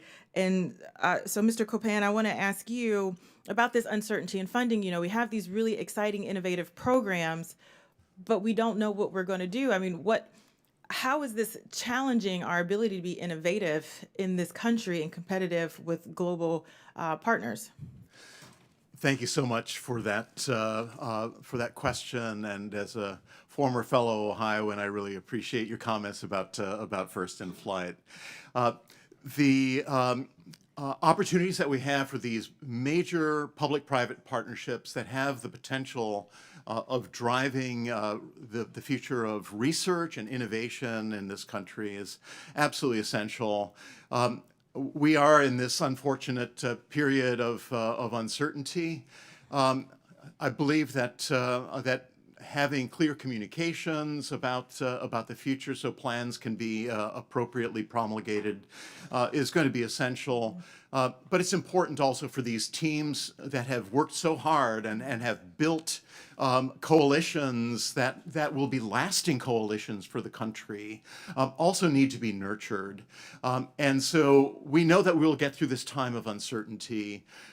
I believe that one of the important things that has come out of the National Science Foundation's efforts around engines, these major EDA hub programs, the hydrogen hubs that we've seen around the country, are really the wave of the future. It's going to be important for us to be able to create scale in this nation and to innovate at scale, and to bring people from all parts of society together, that they can see themselves as part of the Polymers Hub, that they can see themselves as part of the Quantum Hub and these other opportunities nationwide. It's going to take leadership, but it's going to take communication from the top. Thank you. And your comments reminded me of the fact that in the district last week, I was also a part of the Science and Business Innovation Summit. It was held at Walsh University. Dr. Collins is convening entities and organizations from national to state to local folks so that they can also get grant funding at a state innovation grant so that they can pull together something similar to a tech hub on our state scale. And in that meeting, it was really encouraging to see so many partners engaged and excited and talking about our workforce and what we're going to do for the future, honing it in our educational institutions. But Mr. Parikh, I do want to talk to you about, what advice would you ask me to give them? They asked me for my advice and willingly did, but as someone who's participating in advancing science, what advice would you give a startup entity like this as they move on? Oh, it's a great question, and it's one that's being formulated all over the country. This is what I find exciting is no matter where I go, I see these partnerships happening at the state and local level. One of the things I'd look for is a template. So as they're developing this, don't let it be that they've had to reinvent the wheel. What happens in Akron can work in Cleveland, can work in Columbus. So let's see if we can create templates for governance that allow us to mix dollars from the federal government, the state government, philanthropy, industry. That is incredibly powerful. It's a strength of our country that no other country has, and we should rely on those local leaders to figure out those templates. Thank you, Mr. Chair. Yield back. Okay, now I'd like to call on Representative Harrigan of North Carolina. Thank you, Mr. Chairman, and thank you to our witnesses for your testimony today. I found it very enlightening, and I'd just like to share one of the reasons that I wanted to join this particular committee is because I care about American dominance. I want us to win as a country. And so much of what this committee has under its jurisdiction is dual use. It drives what will be our future market economy, and it also drives the future of defense. And I also sit on armed services. And one of the things I'm greatly concerned about from the armed services perspective is our defense industrial base, where we have become very, very good at creating the high-cost problems to our enemy's low-cost solutions. We are losing the economics of our conflicts, and by extension, over the last 30 years, we have lost our conflicts and arguably our ability to deter conflict moving forward. And Dr. Wilson, I was incredibly disturbed by your testimony, where you said we are behind in 37 of 44 critical technologies, that we are losing the technology battle. Chairman Babin talked about how our government, our people, and our private sector are collectively investing over $800 billion a year in research and development. And in your words, and in the words of everyone else too, we are falling behind. We are losing the battle to win research and development in this country. And the problem that I see, like when we lose the economics of our wars, we then lose our wars. If we lose the economics of our research and development, we lose the future market economy. That's everything to us. How do we change this paradigm and make sure that these incredibly high investments that the American people and American companies are making are actually delivering winning outcomes?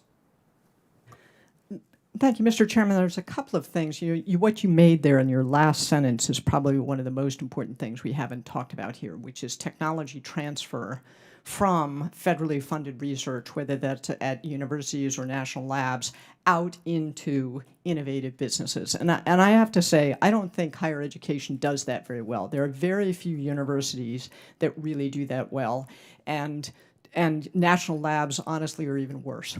And so I would suggest that might be an area where this committee really drill down. So how to accelerate the transfer of technology at the speed of innovation. And there may be some things to do differently. And I may disagree with Walter on this one. I actually think that some of the federal laws with respect to intellectual property need to change.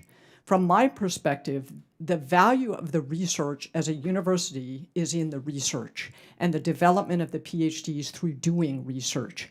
We do a lousy job of getting that IP out into companies. So things like Bayh-Dole may actually limit the amount of research that can be done or that can be transferred out because of the way it's all set up. What if we rethought this? What if there was a national IP bank for any federally funded research, and we didn't rely on distributed small single-person offices at universities to try to get that technology out into the ecosystem?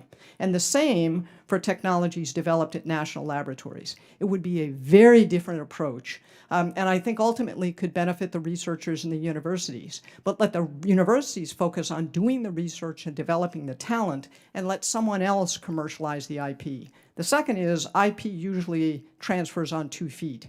So how do you get more entrepreneurs into the labs as entrepreneurs and residents in there, not necessarily doing a master's degree or whatever, but actually just engaging with those scientists and understanding what's there to go out and start their next company. So I think there's a way to really restructure this, but it's going to require some big thinking and some heavy lifting from this committee. Thanks for that, Dr. Wilson. Would anybody else like to opine? Yeah, let me double down on that because I do believe that that the legislative frameworks that we have around the Bayh-Dole Act are very helpful and really have stood the United States in great stead. The United States actually already has a repository of all the intellectual properties that are available from federally funded research at universities as well as from our federal laboratories. But we do have a need to coordinate much more effectively. We need to modernize the legislation. I mentioned the Stevenson-Weidler Act in particular and the results of the NIST Green Paper, that those findings are as relevant today as they were several years ago. And so I believe that that stimulating the entrepreneurial connection between our research enterprise, the sources of capital, with the researchers who really know their technology, and I fully agree that technology transfer really happens on 2 legs. But if you're a researcher at a place like NIST, my former agency, and you're working on something that's entrepreneurial, you wind up having to quit NIST to be able to work on a startup. I'm out of time, but thank you all very much. Really appreciate the witnesses, and I yield back, Chairman. You bet. Thank you very much. Next, Representative Amo of Rhode Island. Thank you, Chairman Babin, and I look forward to working with you over this Congress. And I'm honored to serve in this Congress as a new ranking member on the Subcommittee on the Environment. And where possible, I look forward to working with Subcommittee Chair Scott Franklin, especially since we agree that America is blessed with emerging technologies that must be deployed in an environmentally sound manner that is sustainable for future generations. However, as we hold this first hearing of the 119th Congress, I do have real worry, deep worry about the state of America's leadership in science and technology. And look, we know that the United States has led innovation since our early days. And I'm lucky to say, being from Rhode Island, that my state has been front and center. And it's also Black History Month, which I want to recognize by mentioning Philip Downing, who once lived in Providence and who made it easier to send out our mail with the bright idea for the blue mailboxes that we see on street corners. And so our country has done great things. We discovered flight, we put a man on the moon, we created the internet.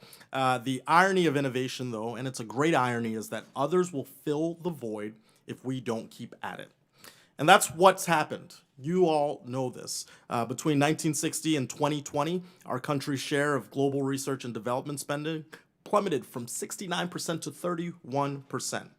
And as the United States has lost ground, competitors have caught up. I've heard it in this hearing. We've talked about China, and we've talked about their work to be the second largest spender on research and development, skyrocketing from accounting for almost 5% of global R&D spending in 2000 to nearly 25% in 2020.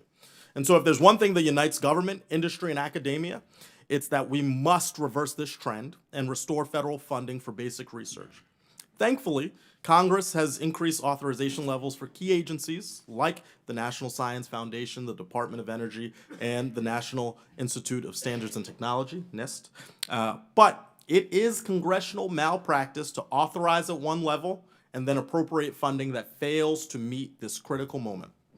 Now, in the last 2 weeks, our scientific community has been turned upside down by President Trump's executive orders and an illegal attempt to freeze federal funding.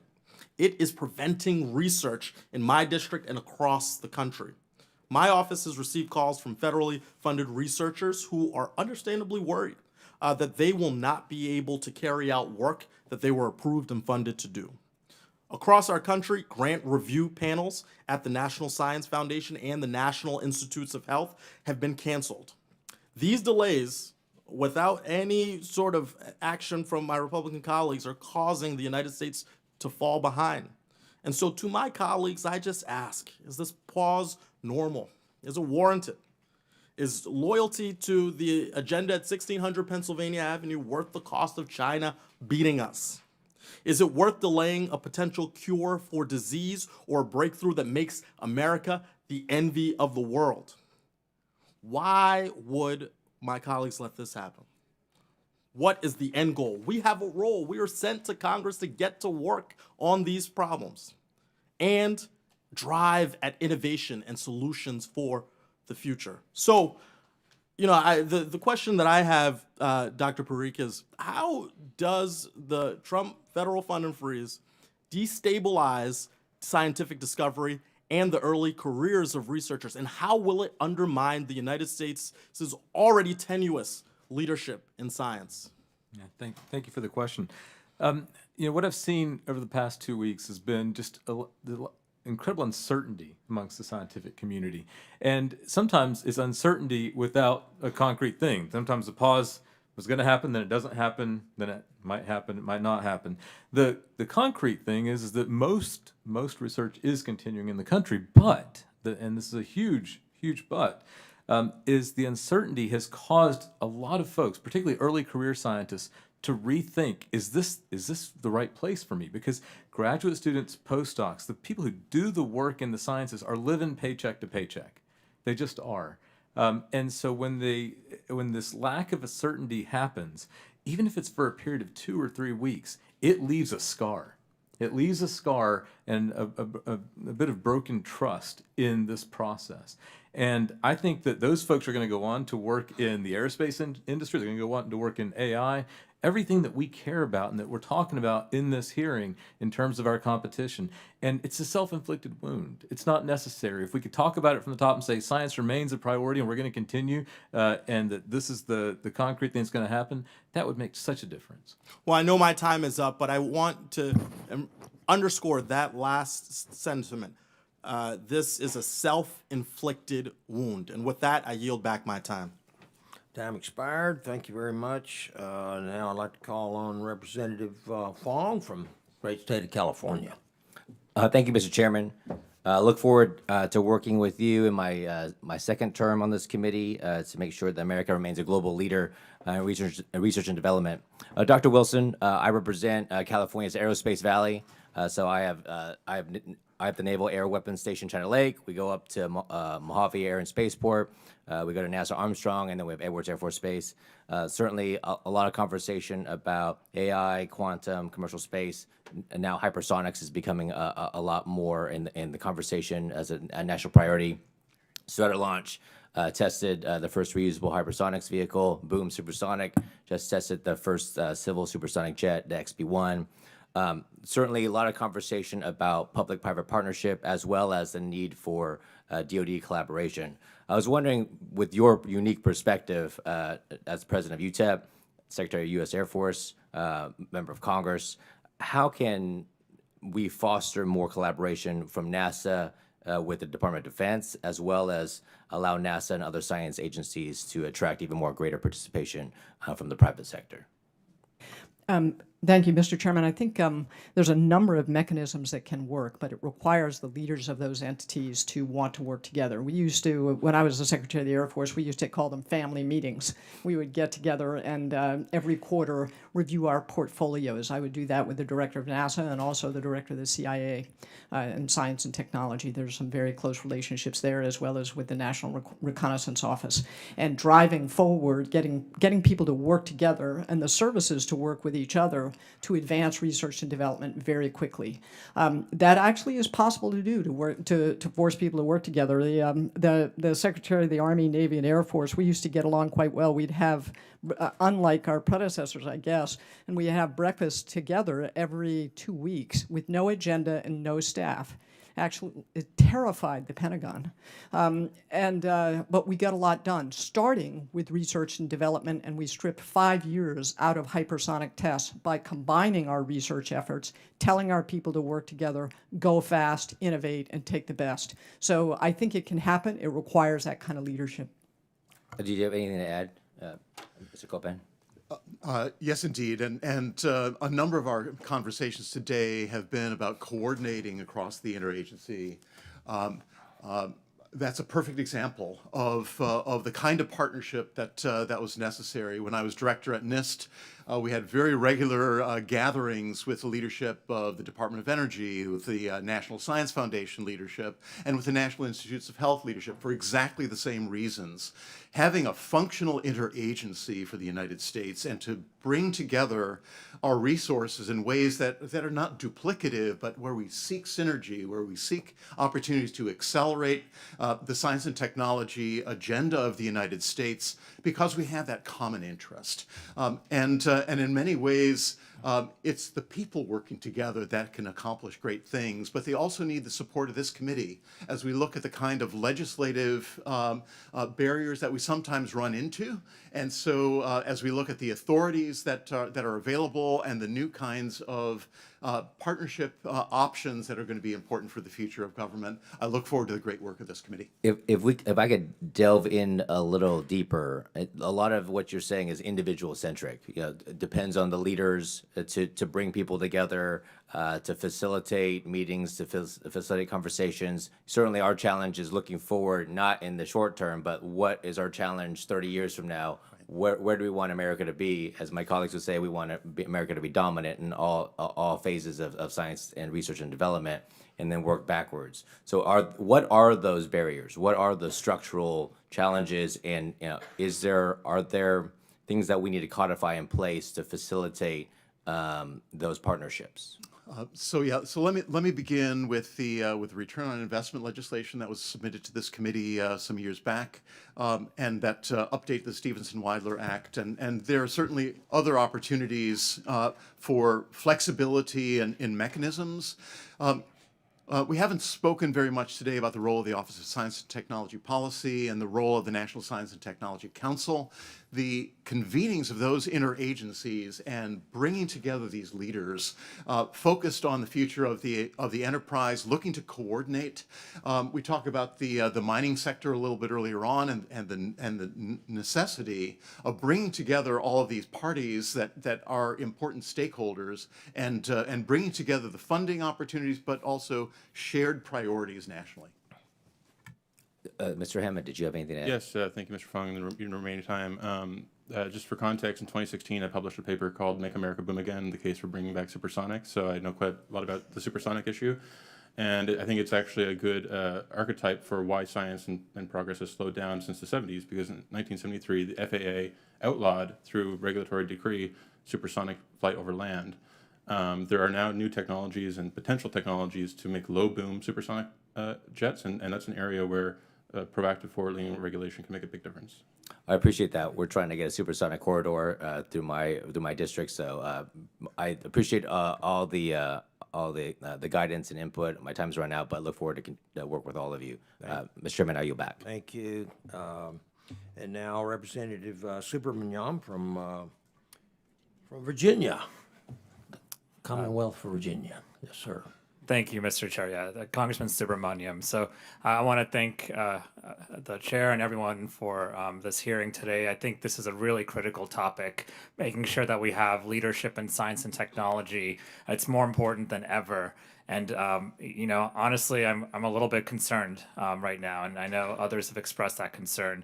And what I'm concerned about is what I'm hearing from my constituents, because we have a lot of research facilities, we have a lot of technology companies in Northern Virginia, and they are scared and they are concerned about what's going to happen next. A lot of people who rely on NSF grants now are not sure if they're going to receive those grants in full. A lot of people who rely on federal funding for research are now not sure. And these aren't just pet projects. We're talking about flu vaccines every year. We're talking about eradicating infectious diseases. Really important stuff. And so I really want. My question, and maybe Dr. Parikh, you could answer this, is, someone told me that even a month of lab time that's delayed or taken away because of a freeze could actually cost a research project many months, if not years. Could you tell me a little bit more about that, and how true that is? when there isn't funding, when there is a freeze, you can see things like the lack of being able to hire a new postdoctoral researcher. You can see things like having to take experiments, and some things can be put into stasis, but some things cannot. They have to just be restarted. And so that has real effects. And so the 2-week gap doesn't turn into 2 weeks later, it turns into 2 or 4 or 6 or 8. That said, one of the things that is worrying me is that the uncertainty is there, not yet these gaps. And so the uncertainty can cause problems as well, because sometimes, even if you have funding, you say, I'm not sure about it, so I won't make that hire today. I won't buy that piece of equipment today. And so that's an uncertainty thing. And that can be fixed with just leadership communicating. Sure. And what would the consequences of halting clinical trials that provide patients critical treatments that they might not get anywhere else? Like, what would that impact be? Like, what would the results of that be, especially on our leadership in science and technology? If there were, that would be a huge challenge, because we are at this moment in the leadership place in life sciences and biotech. But I can tell you it's a tenuous lead with our competitors in China. That said, I was really happy to see some clarity from the NIH leadership saying that that clinical trials will continue even during this time of transition. And I just want to talk a little bit about what I heard from my constituents. I had a town hall a few days ago, and over the past 2 weeks, I've gotten hundreds and hundreds, if not thousands, of inquiries and letters and emails from people just really concerned. One constituent said they work in electron microscopy research, which is nearly fully funded by the federal government, and their industry is terrified. They feel like they cannot do this research anymore, and we will lose a lot of ground on this front. A young biomedical engineering graduate isn't sure about her career choices anymore. That's a in-demand field, but she's afraid that she's going to lose her salary and get laid off, and that students like her could leave the industry altogether. And so, we're talking about a brain drain in science and technology in this country. And a nurse and even a whole research facility is worried about our ability to address and respond to pandemics, because we're underfunding health research. And so, with all the challenges that we are facing right now, delaying federal funding, freezing federal funding, I think is going to cause irreparable damage to our country and our leadership in science and technology. And it could cost the lives of patients. It could cost lives around the world, because we are seen as a leader on science and technology. So I hope this committee, and I hope we can work in a bipartisan way to fund science and technology, stop these mass layoffs, stop these freezes, and work together to be leaders in this space. Thank you, Mr. Chair. I yield. Thank you very much. And I'd like to call on Representative Herodopoulos from great state of Florida. Thank you, Mr. Chairman. I really appreciate first that you put 4 really qualified people before us at our first committee meeting. It's very much appreciated. As a freshman member of the Congress, we're excited to work with you, and I happen to chair the space subcommittee. Looking forward to working with each of you, and your valuable testimony means a lot to us as we get started this year in these new challenges. I wanted to get first into the idea, if I could, to the Secretary of the Air Force, Ms. Wilson. Obviously, we face a major threat from China, and that threat is growing each day. And as you mentioned in your comments earlier, some of the areas of critical concern that we're actually behind China. And of course, our goal, as mentioned before, is to be space dominant. And now the communist dictatorship that is China is rapidly moving forward, and we want to make sure we not only catch up in those areas, but surpass them to protect our troops in the field. My question to you, and I'd also ask Mr. Hammond to comment on this as well, if you don't mind. What are the consequences if we don't meet these challenges? What might we face from the Chinese? Thank you, Mr. Chairman. With respect to space, any future conflict will extend to space. And I was the first, I'm the former secretary. I'm now the president of the university, but I was the first secretary of the Air Force to use space and warfighting in the same sentence, and to be kind of allowed to do that publicly. So conflict will extend to space. So we've got to understand the threat, develop the strategies to meet that threat, and then develop the capabilities to prevail and deter conflict. So failure to do so compromises our national security and creates instability in the world. Now, I would also say there are some people who think that this can all be handled by commercial technologies, and it can't. And we can go into that in more detail if you wish. Mr. Hammond? Space is a testament to the ways in which the private sector is taking the lead. Where in the past, where NASA may have funded the Apollo program, we're now doing similar and actually more impressive feats through private initiative. And so the commercialization of space is core to promoting U.S. science, including through venture capital, through new startups in everything from asteroid mining to data centers in space. And I think the commercial approach is also a way to ensure that space remains peaceful, because commerce often promotes peace. And if I could, Mr. Hammond, to follow up, you mentioned earlier in your comments about DEI, the amount of money that's been spent over the last few years. I know you didn't maybe have enough time to talk about it before. Could you elaborate on that, please? Yeah, sure. The earlier comments that the numbers, a quarter of NSF grants being DEI related, were false, or I think are totally untrue. I'd be happy to submit to the record an independent study from Leif Rasmussen from the Center for the Study of Partisanship and Ideology, which shows, replicates essentially what the Senate study found. All these terms, Latinx, intersectional, marginalized, disparity, equity, go up and to the right. They look like NVIDIA's stock price. And while it is true that you dig deep and you might see nothing there, but I dug up an example as we were during these proceedings. There was a study from NSF's Cognitive Behavioral Division looking at the title of the study is Clarifying the Role of Inflammation in Social Prejudice. The thesis is that inflammation causes social prejudice. So what they did is they administered an influenza vaccine, and they did a psychology study and found that people who got the shot had more in-group bias. In other words, vaccines make you racist. Right? This is not actual science. This is a $200,000 grant in supposed behavioral science. This sets science back, and it's a massive distraction, and it's also demoralizing to academic faculty. Thank you, Mr. Hammond. And again, to President Wilson, real quick, if you could give me your recommendation on how do we make sure we are the leaders in space. If you had your 1 minute kind of soapbox and said, how do we lead it once again? What's your soapbox message to everyday Americans? I think it's going to take a lot of, on the civil side and the national security side, it is to advance knowledge in its application, to rapidly get technologies to the warfighter where needed. I think I'd probably focus on those two things. I do have to say something about this issue about these, what NSF is doing with respect to minority representation and so forth. 65 million Americans are Hispanic. 65 million. It's the fastest growing racial or ethnic group in America. 19% of our workforce, but only 6% of our PhDs.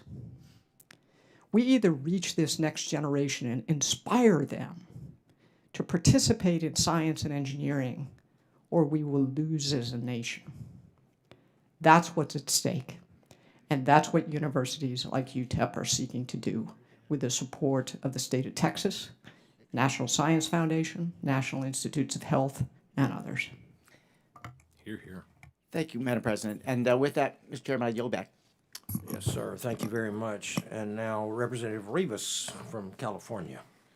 Thank you, Mr. Chair. As a new member of Congress, I'm excited to serve on this committee, and I want to start with Dr. Wilson, which is a perfect segue to what your previous comment. I'm the only Latina with a background in STEM in this Congress. I'm a double E, and uplifting the STEM workforce is an issue that's personal to me and one that I have worked on over the years as an engineer, as a nonprofit leader, as a California state legislator. While I didn't attend a Hispanic serving institution, I've been very supportive of HSIs, especially in California. In the San Fernando Valley, we have Cal State Northridge, and that has received millions in federal funding for its HSI STEM equity programs. And I'm familiar with UTEP's, being a top-tier research university, Hispanic serving institution, and all that you've done to increase diversity in STEM. But as you mentioned, UTEP doesn't have a DEI office, but you have an Institute of Hispanic Student Success, and UTEP is home to leading scholars in diversity and science. You've received, millions in federal funding, NSF grants, to help other universities understand what they can do to create more equity in STEM, which is what the E in DEI stands for, right?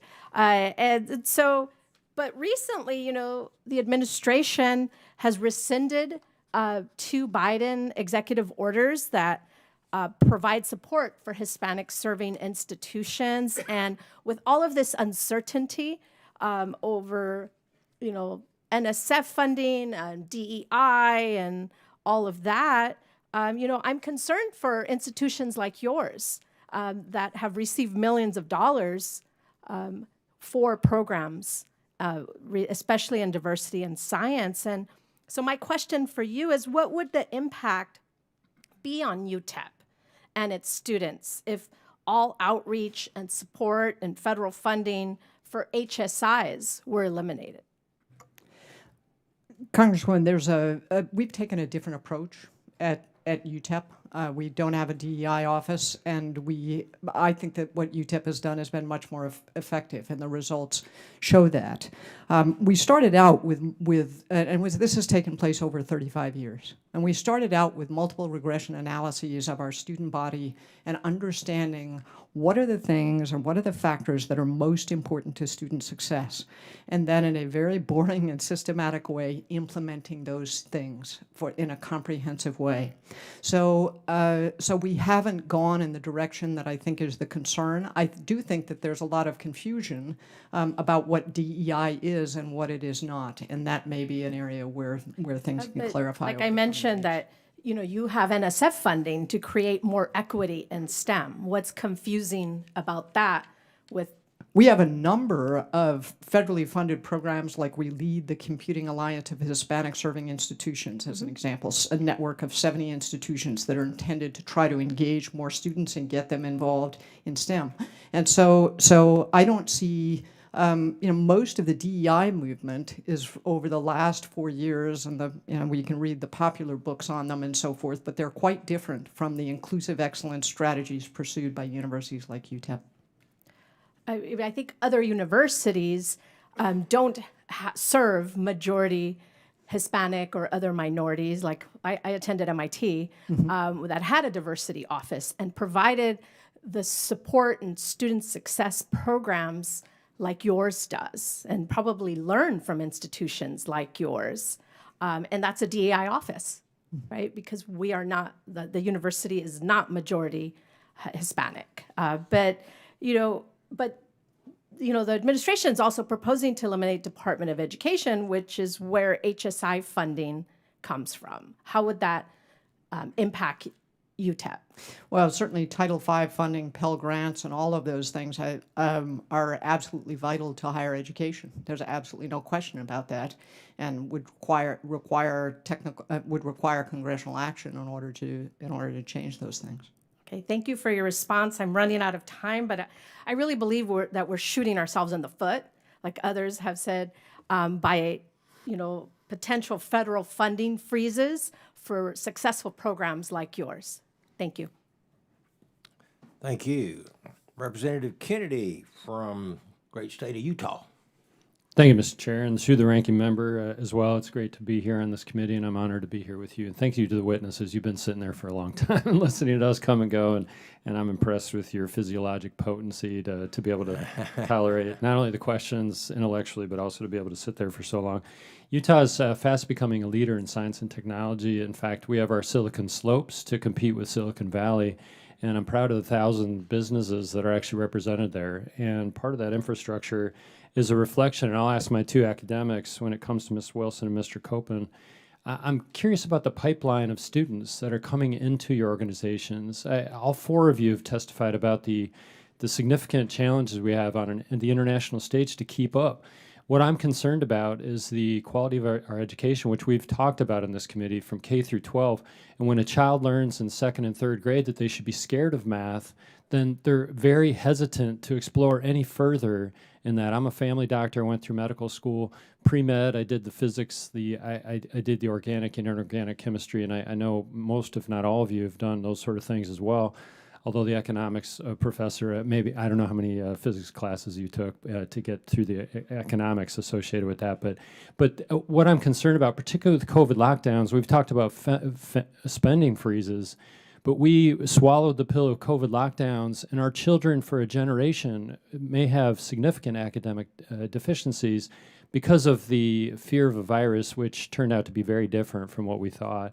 So the academic environment in the college arena is reflected significantly by the children in elementary school.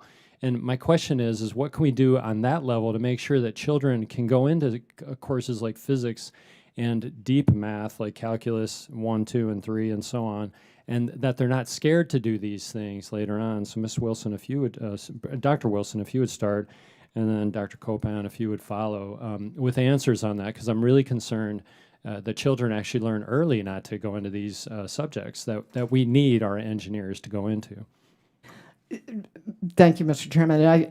You know, some people go into early childhood education because they don't like math and science. Right. And I have friends who would tell me that. There's some things that are working in West Texas. One is 25 years ago or so, they created the Collaborative for Academic Excellence. 70% of the teachers in West Texas were educated at UTEP. No other community I've ever lived in has there been this close a connection between the school districts, the community college, and the university. And the university can't sit there and say, well, you know, the kids aren't graduating with what they need from K to 12 because we educated the teachers. We better look in the mirror if we think that. And rather than blaming each other, people got together and focused initially on teacher quality. And we also have an agreement on sharing data so that if a group of students don't do well in freshman chemistry at UTEP, we know who their high school chemistry teachers were so that we can go back and say, how do we raise the level of all the boats? And that's why West Texas has one of the lowest income levels of any region of Texas, but one of the highest college post-high school college attendance levels in the state of Texas. And so there are ways to facilitate that collaboration and have universities and community college really focus on teacher quality. Thank you. Dr. Copan. Let me add to that, and I do agree that it's so important for leading universities like Colorado School of Mines, which is a highly selective university. And so we have a pipeline of incoming students that represents the best of the best in the United States. And we are a state university as well, so we have obligations regionally. We have an obligation and partnerships at the K through 12 level, similarly to build and to assure that the schools that are part of the feeder system are qualifying their graduates to join partnerships at the community college level to ensure that every credit that a student will take at a community college will transfer because we have worked together to ensure that an Associates of Engineering program is fully qualified and has been vetted jointly with Colorado School of Mines. We're also very proud of the fact that in the United States we have the highest return on investment on education. There's a lot of people who are concerned about higher ed. Is it worth it? And so looking at the student success aspects and engaging then with the federal laboratories, engaging with Idaho National Lab, and ensuring that our students also have the opportunity to work in fields that are meaningful, that will prepare them for the future success in the workforce. Thank you for those answers. And Mr. Chair, I'll yield back in just a moment. I think if we looked at Chinese elementary students, we may see some of the reasons why we have a generation of distinctions, and that social influencing seems to be more important in some of our educational curriculums than it does to take these hard sciences. And there's a good reason why they call them hard sciences. They are very difficult. But I appreciate your efforts and what you've testified for us. And with that, Mr. Chair, I yield back. Thank you very much. Yes, sir. Thank you very much. I'd like to call on Representative Turner from the great state of Texas. Thank you, Mr. Chairman. Now, I've had the privilege of representing a city with Rice University and University of Houston, my alma mater, Texas Southern, historically Black College University. And we've had these conversations many times. But I want to refer you the National Academy's report on equity in K through 12 STEM education highlights that persistent inequities in access to STEM opportunities driven by factors like race, income, and geography continue to limit participation and success in these fields. It is important that we work to expand educational access, secure federal funding for institutions that serve a very diverse student population, and further develop policies that broaden pathways into STEM careers. Dr. Parikh, did I get that right? Parikh, I think. Parikh and Dr. Copan, could each of you speak to the specific policies or investments that would be most effective in closing these inequities, where the gaps exist, and how do we make the most progress in the shortest period of time? Thank you for the question. This is a critical question for the country. We're a country that is changing over time. If we are not pulling from all parts of the country, we are not going to compete with China or anybody else. And so, what are the things that can be the most beneficial? One is making sure that we are getting opportunity for everyone to participate in the sciences and being inspired by the sciences. So it shouldn't be that if you don't get in 7th grade into Algebra 1 that you're never going to be an engineer. That just shouldn't be true anywhere in this country, because it might turn out that you had a bad teacher in 6th grade. It might turn out that you had a bad year in 7th grade and you didn't get into algebra. But if we can make it to where there are multiple paths into engineering, then we can get there. That's just one example. But the reason why we have to do that is that there is now talent all over this country. It's like basketball. There was a time when all the basketball players went to Kentucky or Duke or UCLA. Now they can go to any college basketball team in the country. We have enormous talent in this country. We have wonderful institutions in this country. Let's make sure that we're feeding those pathways.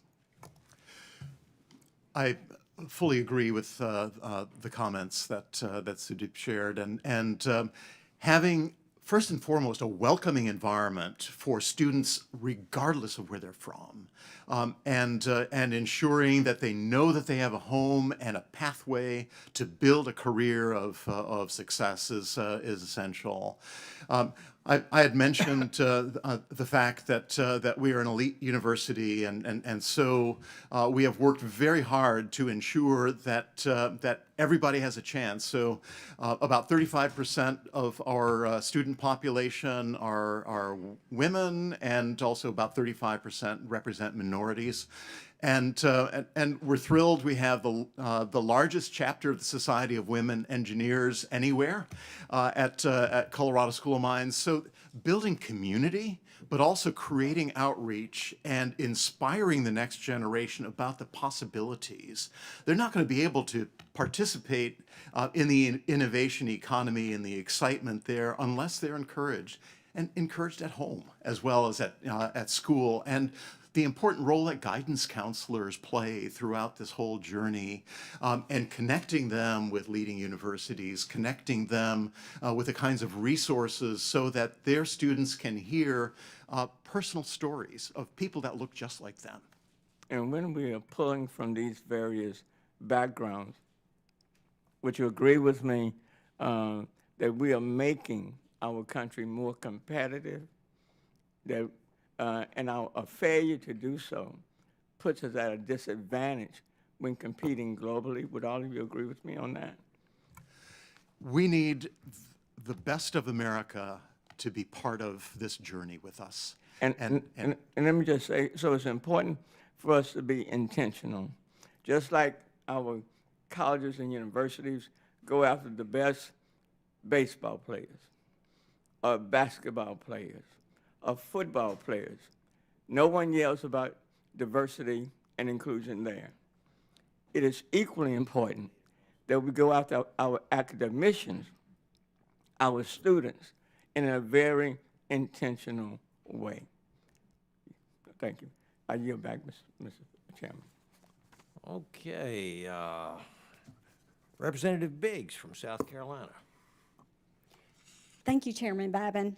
Ma'am. I appreciate you holding this important hearing today, and I want to thank the distinguished panel for your insight on these very important topics.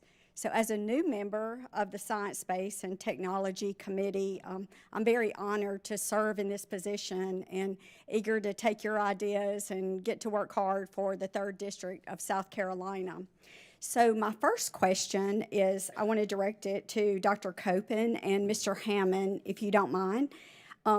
Congressman Miller kind of touched briefly on this earlier, but I have a little bit of a different idea or thought on it, so I would like to hear your information on this. So public-private partnerships between national labs, academia, and industry are critical to maintaining U.S. leadership in science and technology, and ultimately saving American lives and for the well-being of our citizens.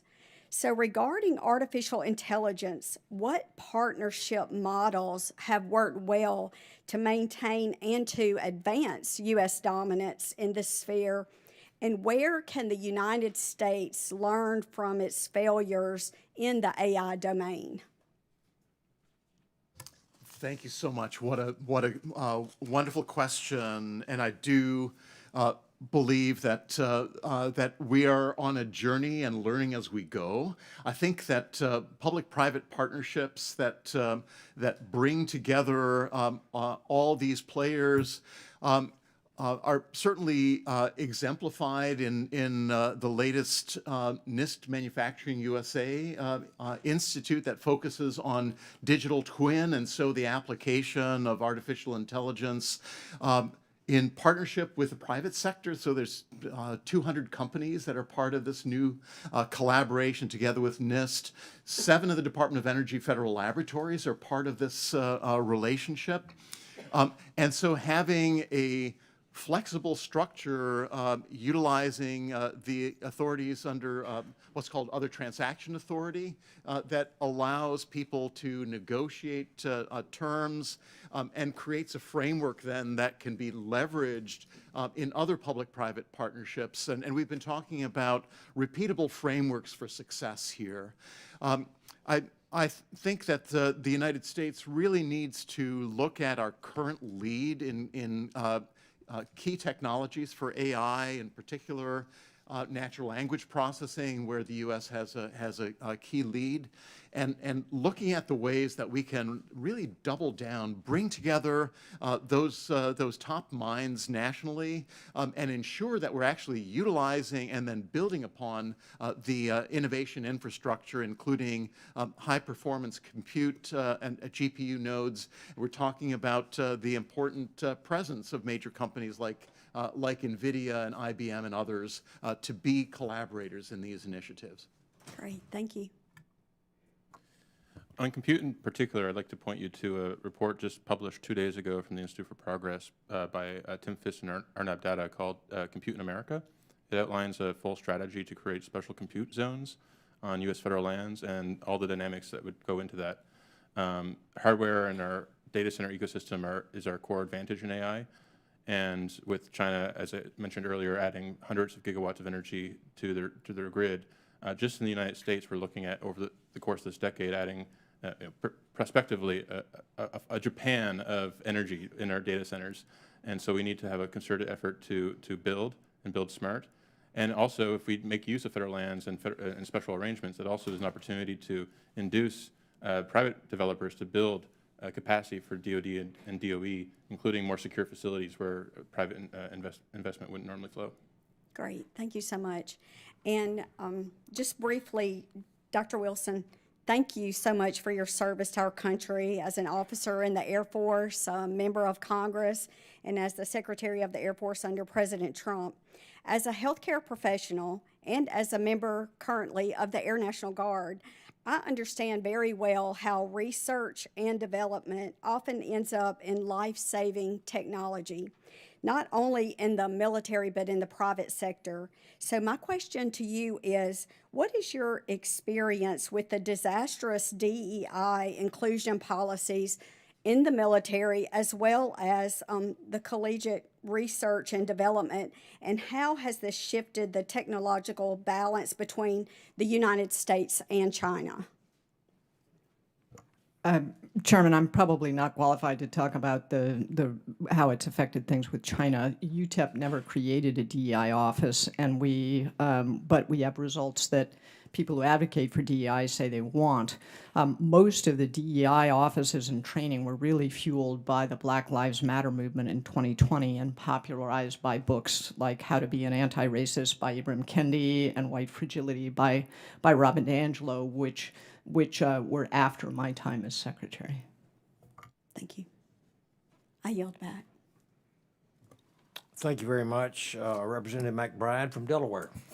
Thank you, Mr. Chairman. It's a privilege to serve with you and with Ranking Member Lofgren. It's an honor to be here at my first Science, Space, and Technology Committee hearing, and I just got to say I am in awe of the four of you, your perseverance, and of course your willingness to share your expertise with us today. I'm also looking forward to serving with all of my colleagues on this committee and to work alongside each and every one of them in a bipartisan manner.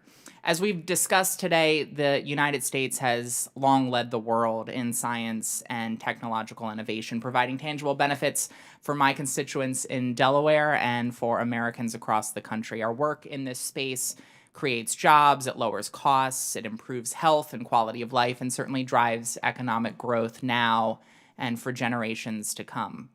And as we've heard today, this national leadership bolsters our influence around the world and strengthens our competitiveness against countries like China, which, as you mentioned, Mr. Chairman, they are rapidly increasing their investment in R&D. If we want to keep enjoying these benefits, we've got to keep investing in that innovation. From the invention of nylon and Kevlar to credit cards, our little state of Delaware has punched above our weight. We've been on the forefront of breakthroughs in science and technology that have really transformed our lives for the better. And that pioneering work in Delaware, it's not just happening at major businesses, but increasingly within our small businesses. Just last week, I visited Sumery, a family-owned and operated small business on Main Street in the tiny, beautiful town of Magnolia, Delaware, that's providing cutting-edge digital forensic hardware and software to law enforcement across the globe to hunt down human traffickers and combat cybercrime. From the startups to our legacy employers, the U.S. has proudly become a leader in science and technology, leadership that requires sustainable, and I think as the witnesses have articulated already, predictable investments to maintain. Unfortunately, as some of my colleagues have noted, the current administration's illegal attempt to freeze federal funding puts that leadership at risk, while also putting Americans and Delawareans out of work. The University of Delaware, go Blue Hens, receives $190 million in federal research funding, including $40 million from the National Science Foundation. They and others in Delaware have already received multiple work stop orders as a byproduct of the funding freeze. I'm proud that the University of Delaware also houses the National Institution for Innovation and Manufacturing Biopharmaceuticals, also known as NIMBLE, which leverages federal investments to accelerate biotech innovation and advance competitiveness in that industry. Losing or even just seeing a disruption in this funding could have serious ramifications for Delaware and undermine our nation's leadership in this space globally. And so my first question to you, Dr. Copan, I saw you smile as I mentioned NIMBLE. As you know, NIST coordinates the Manufacturing USA network of institutes like NIMBLE at the University of Delaware. As this Congress takes a look at science funding, I'm curious if you believe that the Manufacturing USA program and its funding remains critical to U.S. competitiveness and advanced manufacturing, and if you do continue to believe that, why? Well, thank you so much for the question. Welcome to the committee and the role that Manufacturing USA Institute, certainly nimble as a unique type of partnership between the private sector, the engagement with NIST, and some of the unique capabilities around metrology and biology is a powerful combination. I spoke in my opening remarks about the importance of advanced manufacturing, and the ability for Americans to make is also a key part of American innovation. As we learn as we make, we optimize, we gain feedback from the customers. And it's such an important part of the Department of Defense mission. We've been talking about dual-use technologies and manufacturing and materials side. I believe it's essential for the United States to really focus on the manufacturing capacity that we have. We have lost the edge. And so here we have an opportunity to regain that, rebuild the workforce, and once again create supply chains that are trusted nationally. Thank you very much. I have many more questions, but I'm out of time, and I will yield back the rest. Thank you. I'll call on Representative McCormick from Georgia. Thank you, Mr. Chair, and congratulations on your elevation to chairmanship. It's awesome. He's going to be a great leader for what we're trying to achieve. In recent federal grant freezes implemented by President Trump, we have a valuable opportunity to kind of review what the money's being spent on. Now, we know that it's incredibly important to keep the United States on the leading edge of technology. As a matter of fact, at one time, we're leading space exploration, development of computers, other scientific advancements that nobody else in the world was doing. Russia was trying to keep on parity with us, but they're falling behind because they're trying to copy us.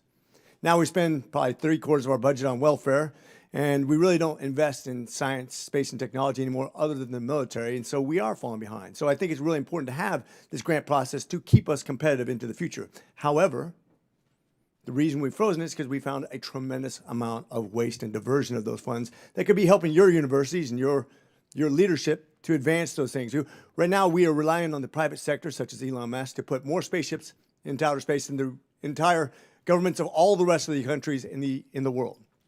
It's probably a dangerous predicament for us at this point, relying on private institutions to do that for us. So I want to address this from a realistic standpoint of how we move forward. First of all, we got to get rid of those kind of programs. And I suggest that anybody's in a leadership position who sees those funds diverted towards something that doesn't make sense to the general public, get rid of it. Because otherwise, everything goes. We throw the baby out with the bathwater. That's typical of the government. So I just want to encourage you as leaders to do that and review top down where you're spending your money so that it makes sense when your tuition goes up, that it's being spent on things that actually make sense rather than just to increase the tuition for some sort of political endeavors. I think it's also important to recognize that there's going to be a debate in science, whether it be on COVID technologies, on vaccinations, on science in general. It could be global warming.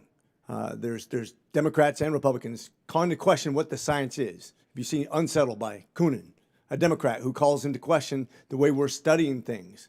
I think it's really healthy to have disagreements, especially in institutions where if you always go with the one size fits all, we never make advancements because we never question.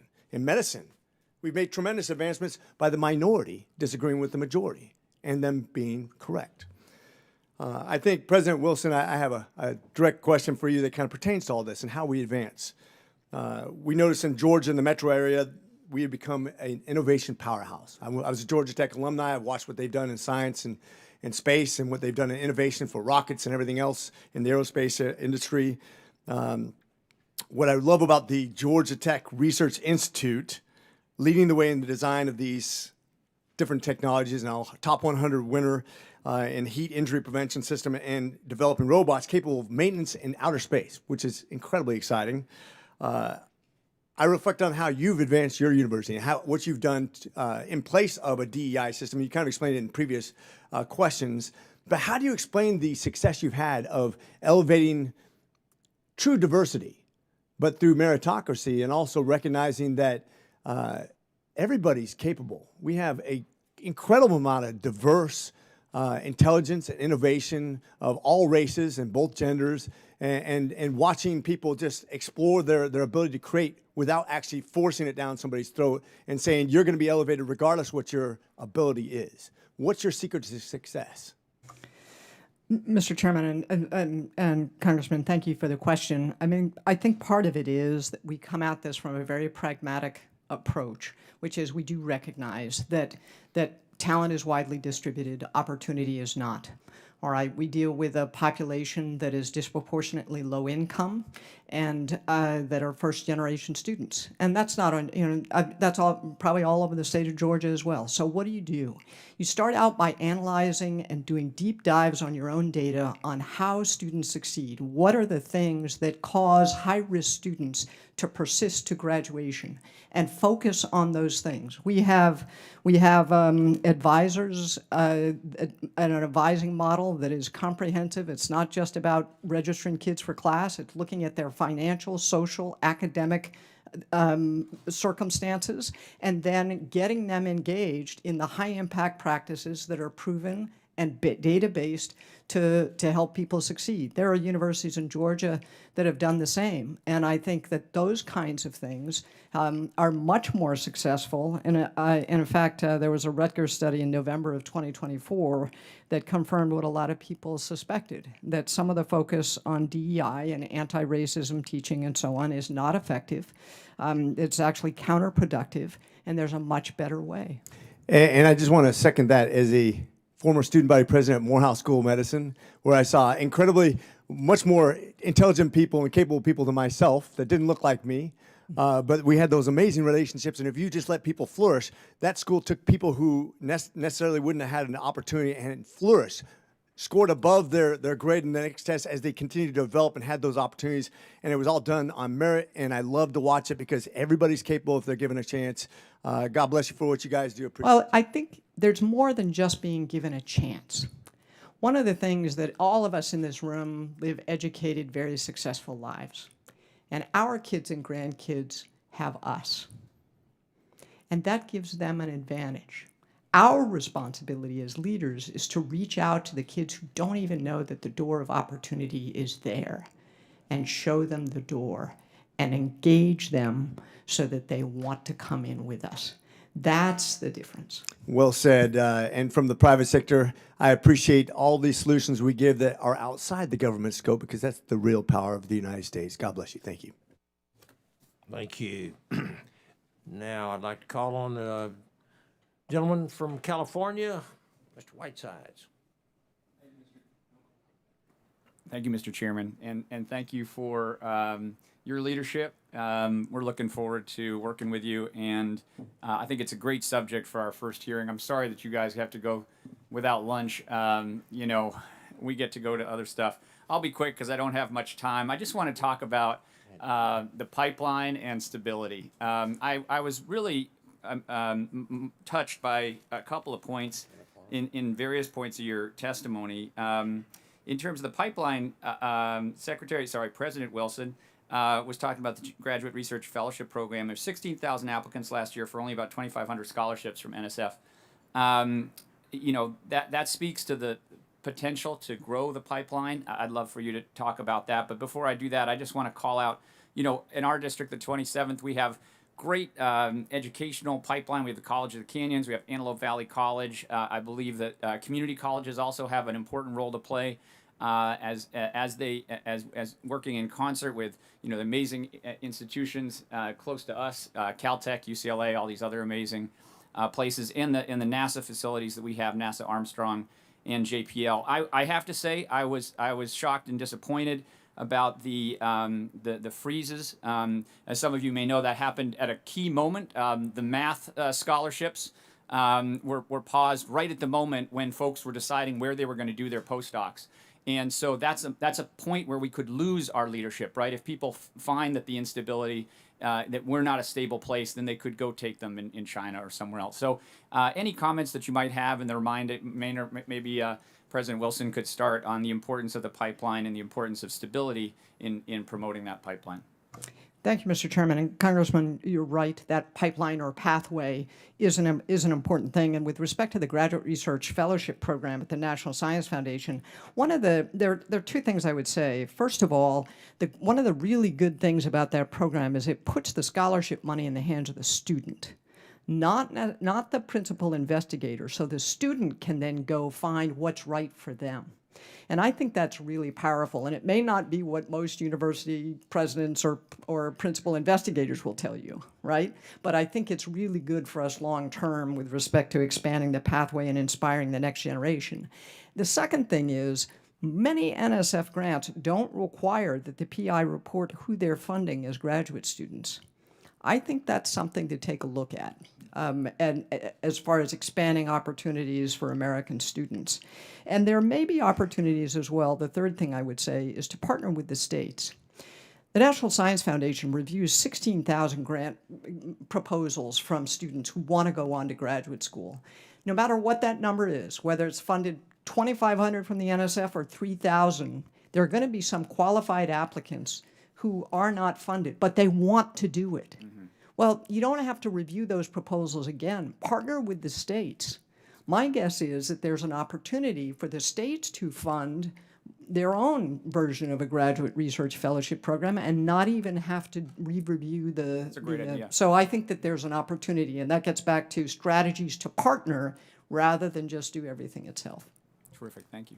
If I can add to that, the private sector has a very important role to play here as well in offering opportunities for internships, opportunities for co-ops for students, and really augmenting what's available from the federal side. The federal laboratory system, and we talked a little bit earlier on about the role that Idaho National Lab, the National Renewable Energy Laboratory, my former agency of NIST, those fellowships, the chance to get the hands-on experience and to look at inspiring not only those students who are going through it, but everybody that they're talking to, right? It's their families. It's the kids in the elementary schools who are hearing about these exciting opportunities in STEM by the people who are doing this hands-on. If I can just speak in support of the NSF Graduate Research Fellowship Program, I was one of those. And what I can say about it is, I grew up in Western North Carolina. My parents worked in textile mills and furniture factories. They didn't make a lot of money. And when you look at how do you get into the sciences, how are you inspired to be in the sciences, what you realize is if there's a fellowship like that that provides stability, then you don't need a safety net from your parents, because I didn't have a safety net. I'm helping. Right, and so that is the way to inspire and to get more of our American students into the sciences, by providing that stability. When we lose that stability, we lose them. If I could add one thing, and that's the importance of outreach. I was the first in my family to go to college. I had a faculty member who said, if you weren't busy doing all this other stuff, you might be able to be a Rhodes Scholar. As far as I was concerned, that was sponsored by the Department of Transportation. I had no clue, right? Our students have no idea what a GRFP is. They have no idea what an opportunity of Fulbright might open. And there's, in addition, and attached to my testimony, you will see what outreach does. At a very small office to inform students and open their eyes to what the opportunity is. That's replicable at Hispanic serving institutions across this country. That's my time. Thank you so much. All right, thank you. Now, Mr. Weber from Texas. Well, he saved the best for last. Okay. Mr. Hammond, I'm going to come to you. In your testimony, you state that innovation does not begin or end in the lab, but rather the most practical innovations result from the process of, quote, learning by doing. Could you elaborate further on that? Certainly. Whether it's batteries, solar panels, any one of these technological categories, real innovation happens by scaling up production, figuring out, when you have actual people manufacturing the thing, how to discover new chemical compounds, new ways of process innovation that drive down costs and actually lead to genuine scientific breakthroughs. Many of the scientific breakthroughs that came from NASA's original space program were because we were just trying to get to the moon. And pursuant to that, you had to invent a lot of new technologies to get there. It's not because we had dozens of bespoke grants or requests for proposals. And we need to get back to something more like that in how we structure science funding. So does the name Thomas Alva Edison ring a bell with you? So he worked in his lab. Y'all have all shaking. Y'all are almost as old as I am. I see that, yeah. So he worked in his lab. How many times did it take him to get the incandescent light bulb? Anybody? I'm guessing hundreds. Anybody know? Over 1,000. Okay, over 1,000. So he was absolutely putting the hands-on approach in that lab, and he stuck to it. He had that stick-to-itness. When Governor of Texas Rick Perry ran for the president in 2012, one of his calling cards was he used to say, "We want the states to be the laboratories of invention." I don't know if any of y'all remember that. Dr. Babin, you might remember that. He wanted the states to be the laboratories of invention. So we want that to be the case. And I owned an air conditioning company 35 years. You're out there doing hard work, sweat, and blood, sweat, and tears, and you're putting everything in that you can. That's the kind of attitude we need. Coming back to you, Mr. Hammond, in your testimony, you state that, quote, "It is disturbing to see growing indications that federal science funding has lost its bang for the buck." Elaborate.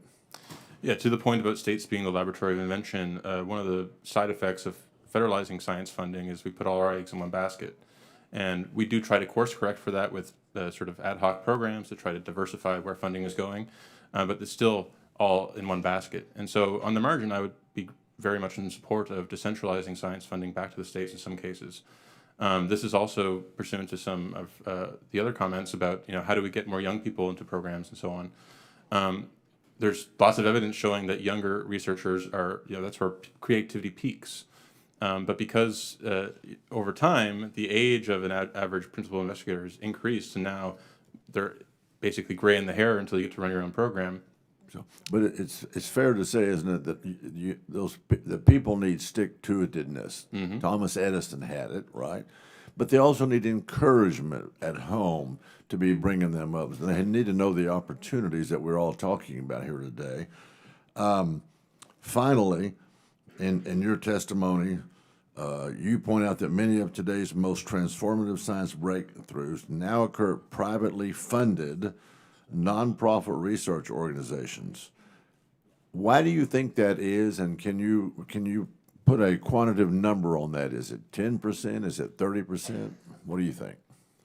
It's unclear what in dollar terms, but in terms of impact, take a company like OpenAI. OpenAI started as a nonprofit, funded in part through Elon Musk, and is now basically the center of attention for all U.S. policy around AI. I also mentioned Arc Institute, which just discovered a new gene editing technique. The reason more and more research is shifting into these private research organizations, often partnering with universities, is to get away from the academic bureaucracy and the bureaucracy that tags along with federal research dollars. And so I think it's really a canary in the coal mine that something has gone wrong institutionally in our science agencies. Good to know. In my time left, is it Dr. President Wilson? How do you feel about it? Is that something y'all noticed at UT, at your college? Not so much the bureaucracy issue, but I do take your point with respect to learning by doing and the need to closely connect research and development with operations. Take the Corona project, which was the first satellite program, one of the early satellite programs, very rapid innovation, closely connected research and development with operations. Century series aircraft, the F-100, 101, 102, 103, 104, very rapid innovation, getting things built and out there and doing things. And I think when it comes to space exploration, connecting closely the people making the decisions with the operators and the innovators will be absolutely vital to getting back safely to the moon and beyond to Mars. Yeah, well, I appreciate that, Mr. Chairman. I yield back. Yes, sir. Thank you very much. And Representative Gillen from New York. Thank you, Chairman, and thank you, Ranking Member. Thank you to our witnesses for testifying today. As a new member of the committee, I'm very much looking forward to working together in a bipartisan manner to keep the U.S. a leader in technology and in innovation. So my first question, Secretary Wilson, As you know, the National Defense Strategy identifies China as the Department of Defense's pacing challenge and highlights the need to make the right technological investments that sharpen our competitive edge. And we've recently seen China's DeepSeek AI model surpass our own models like ChatGPT. What is the single most important thing that Congress needs to do to ensure that the United States remains dominant when it comes to key technology like artificial intelligence? Probably one of my colleagues is better. Sam's probably better at that answer than I am. But I actually think that this week's kerfuffle with respect to DeepSeek is interesting, but I think there are American companies who are also pursuing similar strategies. And frankly, there are also low-cost, closed rather than open AI approaches like Gemini that are nearly as good. So we need to compete and win in the AI space. Most of that is happening in the private sector. Mm-hmm. Mr. Hammond, would you like to add to that? Yes, 3 points. Open source. So DeepSeek, because they lack the ability to actually monetize it, they don't have the GPUs and data centers. They've made it fully open source. It's now being used by millions of developers. #1 app on the App Store. We need to compete on open source so that worldwide researchers are using American models, not Chinese models. Second, energy. As I've talked about before, China is adding hundreds of gigawatts of energy to their grid. They've caught up on the technical side with AI, but their constraints are on hardware. We've export controlled our most advanced chips. This is point number 3. There are still gaps in those export controls, especially on the enforcement side. If those gaps remain open, China will catch up on hardware and then leap ahead because they have greater energy. Thank you. And if I could just add to that, I would be remiss as a former NIST director not to talk about the AI Safety Institute, the role of standards as well, private sector led, but brought together through federal funding and the important connectivity with higher education, to have also the range of workforce capabilities that the nation needs to win in AI. Thank you. Dr. Parikh, do you want to weigh in on this as well? The only thing I'd add is that we are in a place where we know our competitor sees this as one of the possibilities for a step change in their economic growth. And they see it, and they've put the energy into it, and the passion into it, and the dollars or yuan into it that they need to. We have to see it in a similarly competitive way. If we don't, there's no way to win. Can I add just on the topic of the AI Safety Institute? I've been critical of DEI and so forth during this hearing, but I cannot lever those same critiques to the AI Safety Institute. It's been wholly focused on national security and preparedness, evaluating models. It will become more and more important as we want to push these models into the U.S. government for use in defense, or just maybe the DOGE wants to use some AI in government. We need some internal in-house capacity to evaluate. And then when it comes to open source, there are studies from Anthropic and others showing that it's very easy to embed backdoors and what are sometimes called sleeper agents into these AI models, where you think the model behaves one way, but there's some magic word that alters its behavior immediately. And you can imagine if Chinese models become the dominant paradigm, they're in critical infrastructure worldwide, that would be a problem. And so one of the roles the AI Safety Institute can play is by auditing models for security, including the training data, to validate and give us a stamp of approval that American models are not just the best, but the most secure, and then use that as a way to promote our models as exports. Is there a way that Congress can help with that? And the biggest piece is just continued funding support. So to correct the record, earlier it was said that the repeal of the Biden executive order repealed the AI Safety Institute, which is not true. The AI Safety Institute is authorized under a national security memorandum. I believe it's going to remain.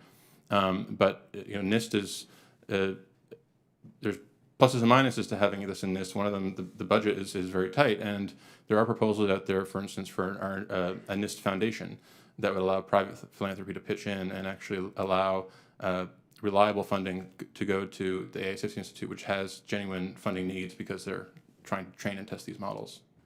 Thank you.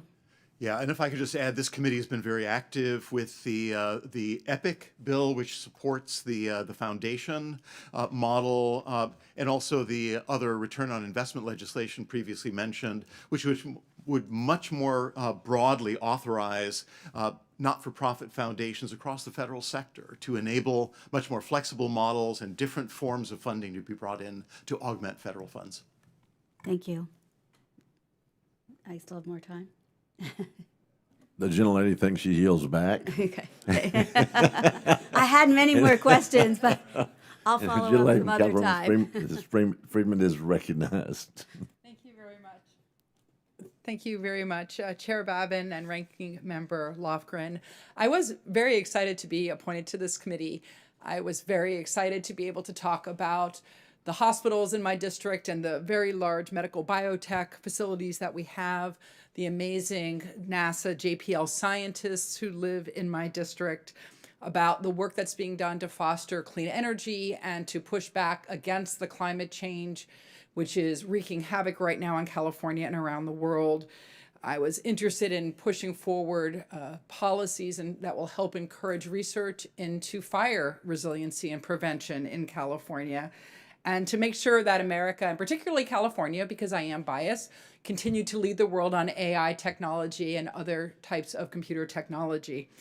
But today I'm finding it really hard to do that, I have to say. I have been inundated by phone calls from my constituents and from those same world-class institutions and hospitals and research institutions directly because of the illegal actions that the Trump administration is taking right now that's putting so much of their work at risk, work that they have spent years putting in place, receiving grants for. All of that is jeopardized right now, and I'm finding it really hard to sit here and talk about directing funding towards research and development when it appears that Elon Musk can just illegally decide to not give that funding that was decided on and directed on a bipartisan basis through this committee and through Congress. You know, this includes life-saving cancer research, and I represent Cedars-Sinai Hospital in Los Angeles, and most of their advanced cancer patients receive their treatment through NIH grants that right now, as far as we can tell, are frozen. The critical climate science research that happens at NASA JPL is very much in jeopardy. This is money that we have used to hire and encourage the best and the brightest in America. And these are Republicans and Democrats who have directed this funding that has now been stopped. So I have a question for Dr. Parikh. I want to know, throw me a lifeline here. How can I sit here in good conscience and have these conversations when it appears that even when this committee comes up in a bipartisan way with directions for funding for science and research, that money is now not going to get there if Elon Musk decides he doesn't like the program? What suggestions do you have to help us actually get the funding that Congress already appropriated to the right sources? Yeah. The answer for why is because we must. We are in a competition. We're in a race. And, first of all, the folks in your district, particularly at JPL, I think almost 200 staff members at JPL lost their homes in the fires. That's a tragedy.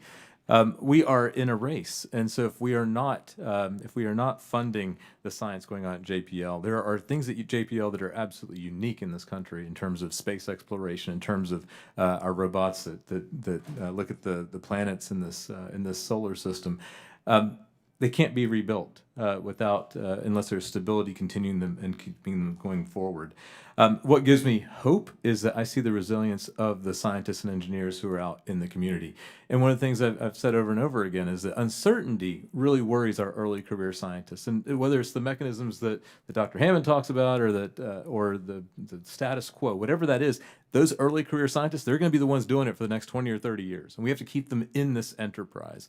And so when I think of what gives me hope is that they're resilient enough to continue moving forward because they want to solve problems. And we, policymakers, politicians, leaders of great institutions, have to make sure that the enterprise has the stability to get them there. Well, thank you. And as we try to recover from these devastating fires, we need the EPA to be fully funded with all of their employees, not being encouraged to retire, not being laid off, but we need them on the ground so that people in Los Angeles know if their air is safe to breathe, if their water is safe to drink. They want to know what's on their soil, and that means we need government to work. And we also need the economic development, and we're going to need to have people have jobs to return to, and that includes the JPL scientists, it includes people who receive federal funding for biomedical research, it includes our hospital employees, it includes all of the science and medical institutions that rely on federal funding. So I would just ask my Republican colleagues particularly, do we have a reason to be meeting here? Why are we meeting if when we direct funding, that funding can be cut by one person or by the executive branch? I think this is a real crisis for this nation. It's certainly a crisis for Los Angeles. And I do hope that we can, in a bipartisan way, push back and assert the powers that the Constitution gives to Congress. With that, I yield. Thank you. Thank you very much. Now I'd like to call on Representative McLean Delaney from Maryland. Hello. So thank you, Mr. Chairman, and thank you to our panelists for testifying.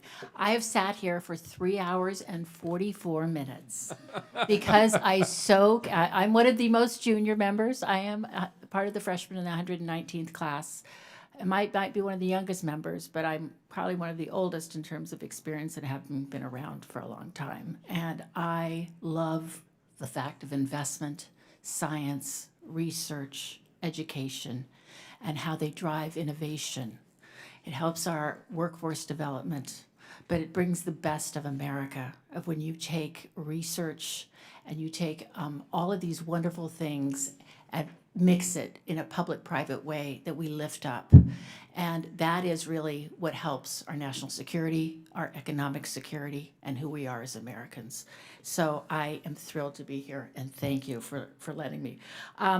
I represent Maryland's 6th district. That would be Montgomery County and Western Maryland. But you know, Maryland, Virginia, DC, this region is home to many universities, but also to NIST, that is in my district, close to NIH, and you know, the National Science Foundation as well.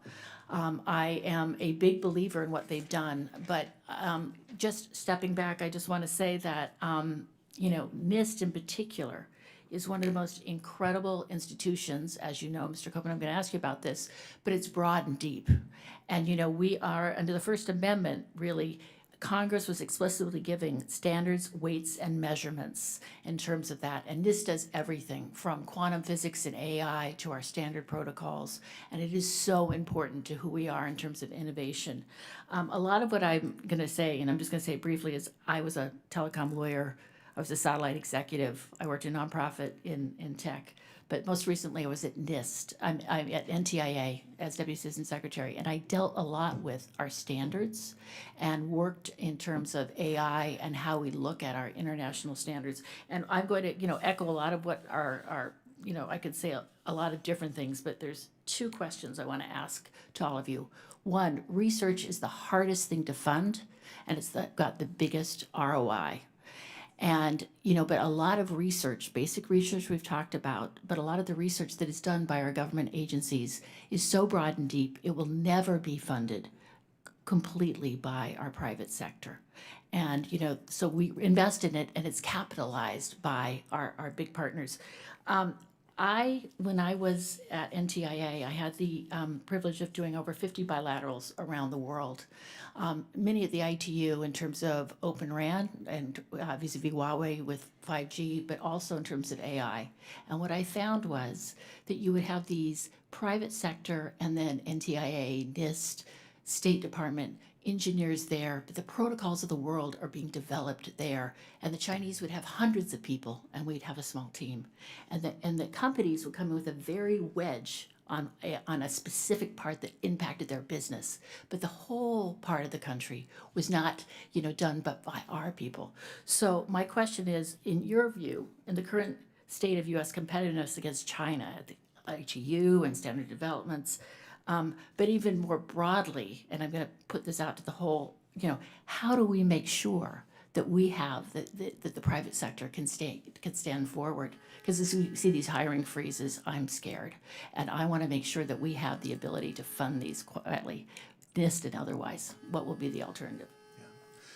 Thank you for that question, and thank you for your comments. As a former resident of Montgomery County, I also really appreciate the importance of the DC area, the tremendous number of federal laboratories and the partnerships between the public sector, the private sector. Standards are essential for the nation, and ensuring that the private sector understands their role in a private sector-led process, finding ways also, whether it's also through the tax credit program, through R&D tax credits, to ensure that there are incentives in place for the private sector to play the role. But things get better with federal agencies being there. And you talk about the role of NTIA and NIST and the others. We see a much more collaborative approach. We see a much more responsive approach. And whether there are hundreds of Chinese representatives at the standards table and only a small handful, we need to get the word out about the importance of this process. I'm pleased Colorado School of Mines, together with UL, will be hosting a standards institute that brings together higher education and looks to equip how higher education also deploys technology standards in their curricula. There's so much more that we can say, and thank you so much for being part of this effort. And just generally, I know I'm almost out of time, but just how you think that, who will step up, and if we don't fund these types of government research, who will do it? And I'm just to the rest of the panel. Government has a critical role. We've been talking about that this entire time. This committee has had a tremendous history of bipartisan collaboration. We're excited about the future. We know that there are some questions and bumps in the road that we're dealing with right now. This committee has a great heritage and the ability then to allocate funding to ensure that the right things happen for the science and technology enterprise and for national leadership globally is going to be important. Okay. Can I just say something about NIST for just 30 seconds? Walt led NIST, and so he's got a small conflict. Let me just say to somebody who's never worked at NIST, it is one of the most important agencies in the federal government. When I travel around the world, the agency that people ask me about is NIST, and they want our NIST because they understand the value of standards, the power of having standards. So it's such an important agency. All right. Got all this And time. Mr. Chairman, can I would love to be able to submit to the record also about NOAA and the incredible things it does in weather research and other things that are not going to be by the private sector. So I will submit something for the record on that and turn it back. Thank you. And now let's see the Representative Riley from New York. Sorry about that. Thank you. No, it's all good. Thank you, Mr. Chairman. How are you guys doing? We've been here for like 4 hours. Everybody okay? I think there's only 2 of us. I was really nervous. I was going to be the one person standing between you and the lunch break you need, and then Max came. So thanks, Max, for not making me the bad guy. I'm so excited to be part of this committee for a number of reasons, Mr. Chairman. I was telling him before. One of them is when we got here and got to do committee assignments, I sat down with my top advisor, who's my 4.5-year-old, Patricio, and we went through all the committees and talked about what they all did. And I asked him, what committees should Dad ask to be on? And he was adamant that we do the robots and rocket ships committee. And here we are, so he's thrilled. I'm actually here because we have got to bring manufacturing back to this country, and this is a great place to do that. Dr. Copan, in my district in upstate New York, over the course of the last generation, we have lost tens of thousands of really good manufacturing jobs. We've seen plants close. Frankly, a lot of that is because a bunch of Washington politicians got us into terrible trade deals that made Wall Street rich by shipping our jobs overseas.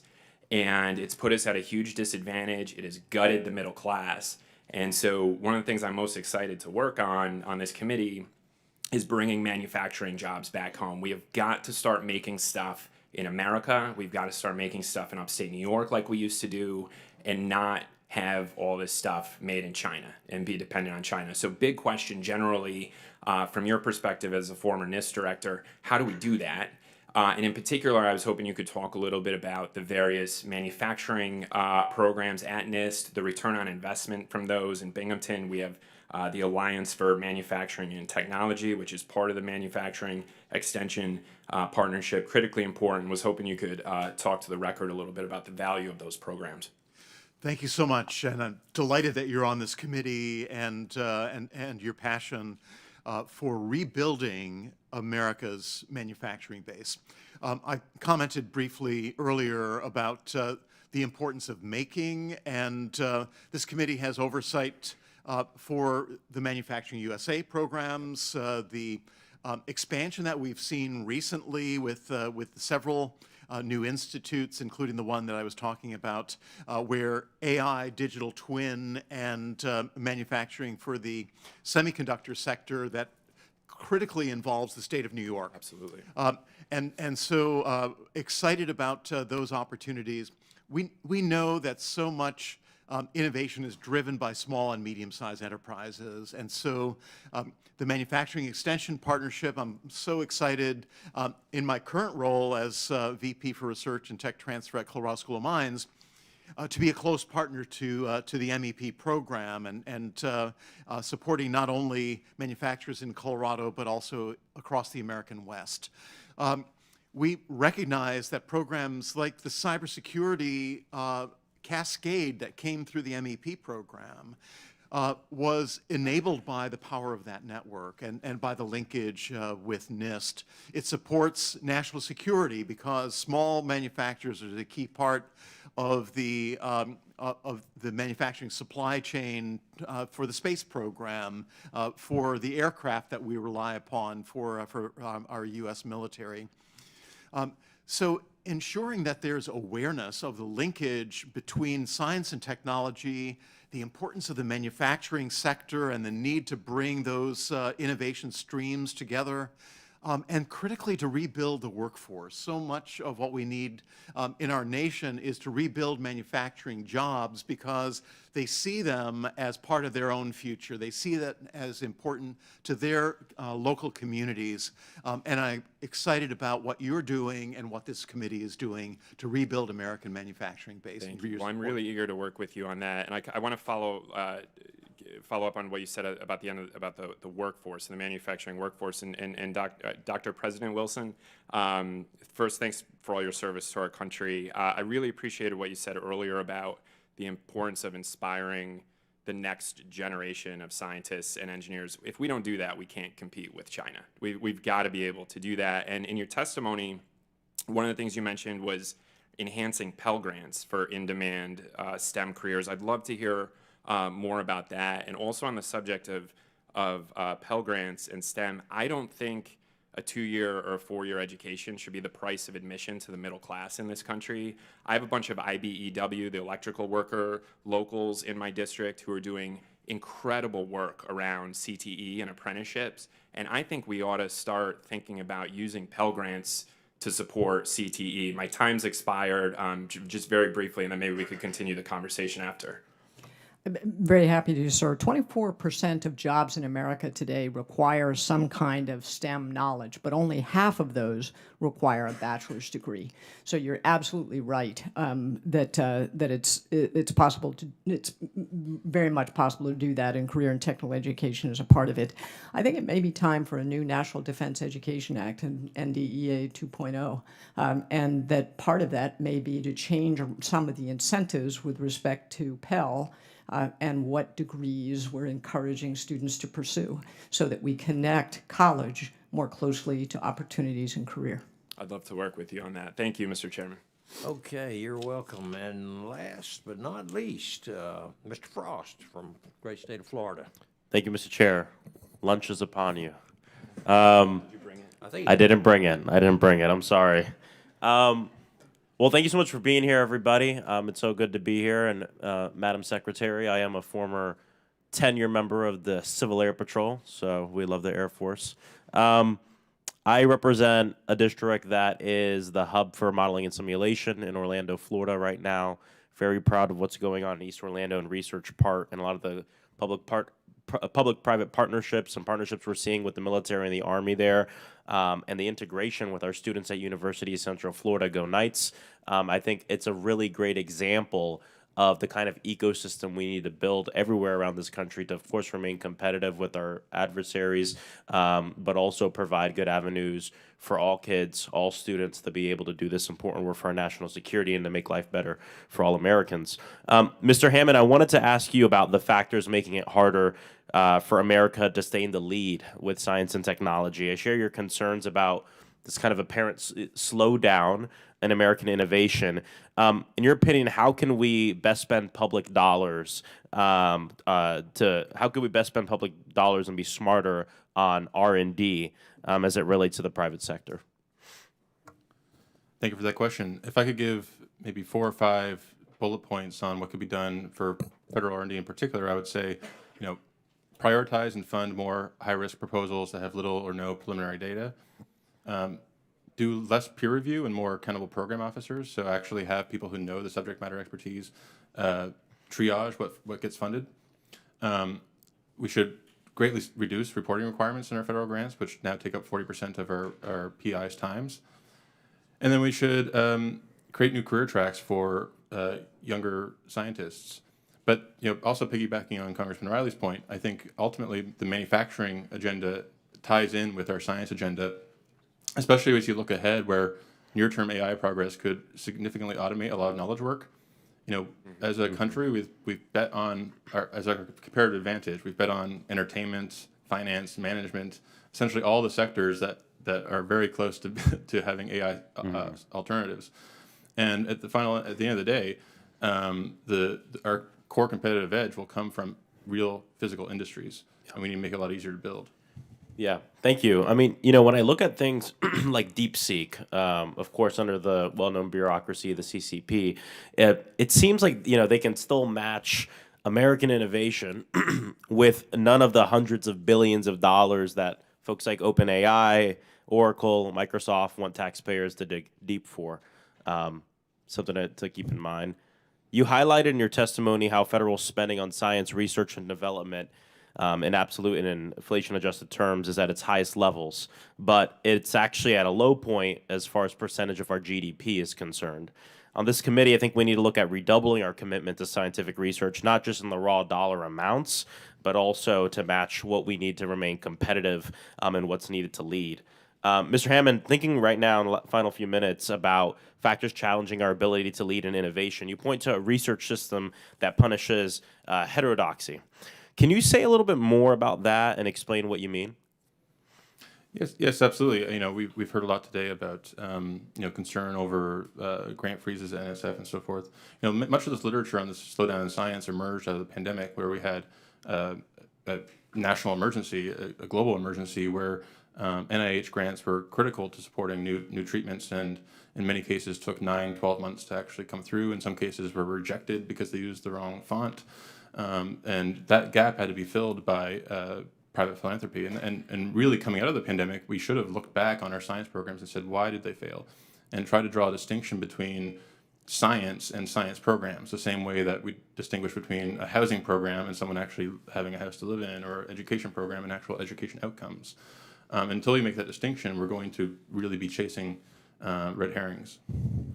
Thank you. Dr. Parikh, Mr. Hammond has said that young academics basically can be punished for thinking outside the box. How can we better encourage diversity of thought in science and tech research? Diversity of thought is critical to science, and we have to know that most of the things that we say today are probably wrong. That's just the way science has always worked. That said, I think it is actually, I don't want to overstate the case, because I will tell you that I'm the executive publisher of Science Magazine, and the surest way to get into science is to say something that was wrong that was really important to all of us. It has to be backed up by incredible data, but that is the surest way to get into science. I don't want to overstate that problem. The other thing that we can do is make sure that culture of seeking truth is there. And there's nothing I think that should be a disagreement for anybody in this room, that we should be seeking truth. That is what the sciences are about, and that we have a process that even when we have our own political leanings, because everybody does, but we have a process that puts forth data. You look at it, you argue about it, and we argue we argue about things publicly like COVID, but then we argue about things privately like superconductivity. The people aren't even watching those arguments, but boy, they are pretty rough. They're happening behind the scenes. We want to continue to make sure that happens in the scientific culture, and I think it is. I don't want to overstate that's in some way happening. Thank you so much. I yield back. Yes, sir. Thank you. I would also like to request unanimous consent to enter into the record a letter from the Quantum Industry Coalition, and so let it be so ordered. Thank you. Now we have one last. I said last but not least a while ago, but we've got Mr. Nick Begich from Alaska for 5 minutes. Thank you, Mr. Chairman, and thank you to those who are testifying today for your patience, as it seems like you're going to end, and then we just keep going. But I'm glad to say that I am the last among a long line of distinguished colleagues, and I really appreciate the comments just made by Mr. Frost and those here about diversity of thought. So important to the scientific method and process that we challenge orthodoxy, that we come back to the table with new ideas, because that's how we advance the ball forward for everybody. First question I have, and I'll have two quick questions that kind of deal with futurism, so maybe a nice place to end the hearing today. So first for Mr. Hammond, on the subject of IP protection, is it realistic to believe that in an AI mature and fully integrated environment that IP protection controls will be sufficient or even possible? Yes, that is a great question. I think we have to assume that they won't be. Even if they may be, we have to assume that they won't be. There's different ways to have a moat. One of them is to have a legal thing called a patent. Another way is to have to innovate much faster than anyone can copy you. A third way is to have a robust ecosystem of workforce and actual talent. I'm sure China has every single Boeing blueprint for their airplanes, and yet they're still struggling to build a wide-body airplane. And that's because that's not contained in the patent. That's contained in the actual workforce and the expertise. That's a great answer. I appreciate that. Second question for Dr. Parikh. We have convergent J-curves in large language models, in agentic AI, in advanced robotics. How do we expect this disruptive convergence to change STEM education? Is there a way to get ahead of this? How do we do it? And after you're complete, if others want to weigh in on that as well. To me, it actually highlights something that we should be teaching more of in the sciences anyway, which is that the question matters more than the answer. How you ask the question, how you specify it, that actually matters much, much more when you have a polymath in your pocket. And so, because you don't need to figure out the way to do it, that'll get figured out. And so that's the most important thing in terms of if you're going to have all these technologies, let's make sure that we understand what the right problems are. If I can just add to that, I think it's so important as we look at the future of education. It's the intersections that also matter. Having grounded scientific, technological, engineering disciplines is fabulous, but the future is at these interfaces and the enabling power of the tools, helping our civilization, our American citizens to embrace these new tools for the future rather than fearing them, and to see those as essential parts of American competitiveness. What they said. That's great. Well, I'll tell you what, great answers. Appreciate your input, and I yield the balance of my time. Thank you. Thank you very much. I want to thank our illustrious witnesses for your valuable testimony today, each and every one of you. We've gotten a lot out of this. Has been a very long hearing today, but we've learned quite a bit. And I just want to thank you for each of your careers, what you brought today, and just wish you the very best, safe travels. The record, also want to thank our members. I think I'm the only one left in here except for Mr. Begich. The record will remain open for 10 days for additional comments and written questions from the members. And so with that, this hearing is adjourned.